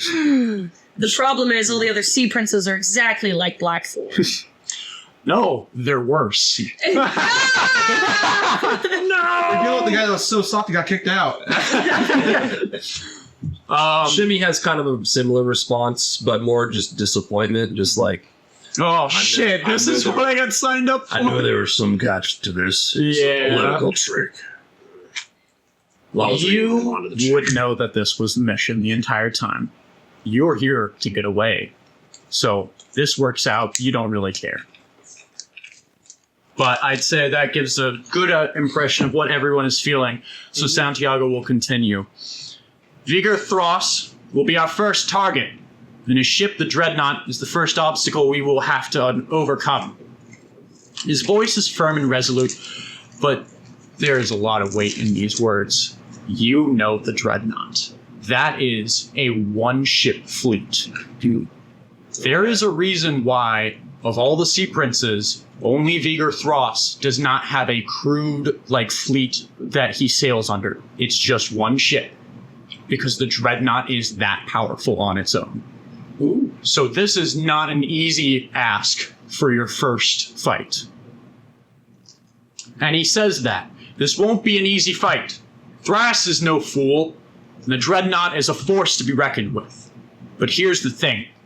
No one ever won glory or riches by playing it safe. Those who fight alongside me will share in the spoils of war. Treasures beyond your wildest dreams, and a name that will be feared and respected across the Azure Sea, as well as freedom from the tyranny that they represent. He's trying to rally them, and there are some more positive reactions now to this, but it's still dread. Yes. Nonsense. Yeah. Dread. However, this time from your table, the Q-ish soldiers, actually cheer and they raise their mugs and a toast at this declaration, and you don't have to take a part in that at all. But they are very excited about that declaration. What would you like to say? Is Gale next to Truejax and Truejax? Yes. Okay. I'm kind of huddling up against him because terrified. Everyone's hiding behind tree jugs. Yeah. He just Like, gives you like You just got promoted to bosun, and now you're going to fight the dreadnought? That's like... I'll give you more details later on, because there's a ton of lore about the dreadnought, and because you are a shipwright and a bosun and served close to the Sea Princes, you would have a little bit more knowledge about what you're up against than everyone else here. But we'll determine that next session. Okay. For now... The privateers, as I said before, are more conflicted, and some are lit up. They look excited about the untold riches. A lot of others still look uneasy. They understand that one Sea Prince alone is a challenge to overcome. That he's saying all-out war, though. So there's 6 others. Yeah, I think Santiago was insane back here. The loyalists look even more conflicted than the privateers, though. Okay. They know him better than anyone, and they understand the enormity of what he is proposing. But they also don't have a choice. Yeah. As you know. So they are just trapped on the ship, as are the impressed sailors. Their faces are drawn. Whatever cheer they had from the the story from Harlock is now gone as their eyes are downcast. This is not what they had signed up for. Not that they had signed up for anything in the first place. The prospect of fighting a war they had no stake in, with no promise of reward, only deepens this despair. Santiago continues to survey the room, and he knows full well that this was going to be a mixed reaction. But he is unwilling to back down. He takes a deep breath and gives one final resolute statement. For those of you with doubts, I understand. But know this, together we are stronger than any single ship, any single foe. We've got a chance to carve our names into history, to take control of our fates, rather than letting the waves of fortune toss us where they may. So will you stand with me? There's a tense silence as the crew listen to this final question. I will say the loyalists. Gail says, yeah. The loyalists clap in support, but they don't look happy. Yeah, I'm trying to say it in Yeah. an excited way. Yeah, the Kioish soldiers are very excited. The privateers are conflicted as well, but some of them do start cheering with this because maybe we can stand with Blackthorn. He is a Sea Prince after all. And then the impressed soldiers just sit there. And that's, I think, where we will wrap up the session. Unless you have something else. I do. Yeah. True Jax is gonna kind of like turn to both Gail and Schmidt. He goes, so, Blackthorn is alive! Yes, True Jax. Oh my god. We will get into what happened in that regard next session, which we will do sometime soon. I'm going to pause it now. Thank you all for being here. Session 1, baby! That was 3 hours and 30 minutes, just about. Nice. So, thank you. It was a lot of fun. That was a lot of fun. That was fun. I look forward to hanging out next time. Are we doing my session next Sunday? Yes. Okay. Are you guys able to do next Sunday? Absolutely. Okay. Same time or earlier? I'm same time. I'm always up at 6:30. Okay. I'm going to pause it now.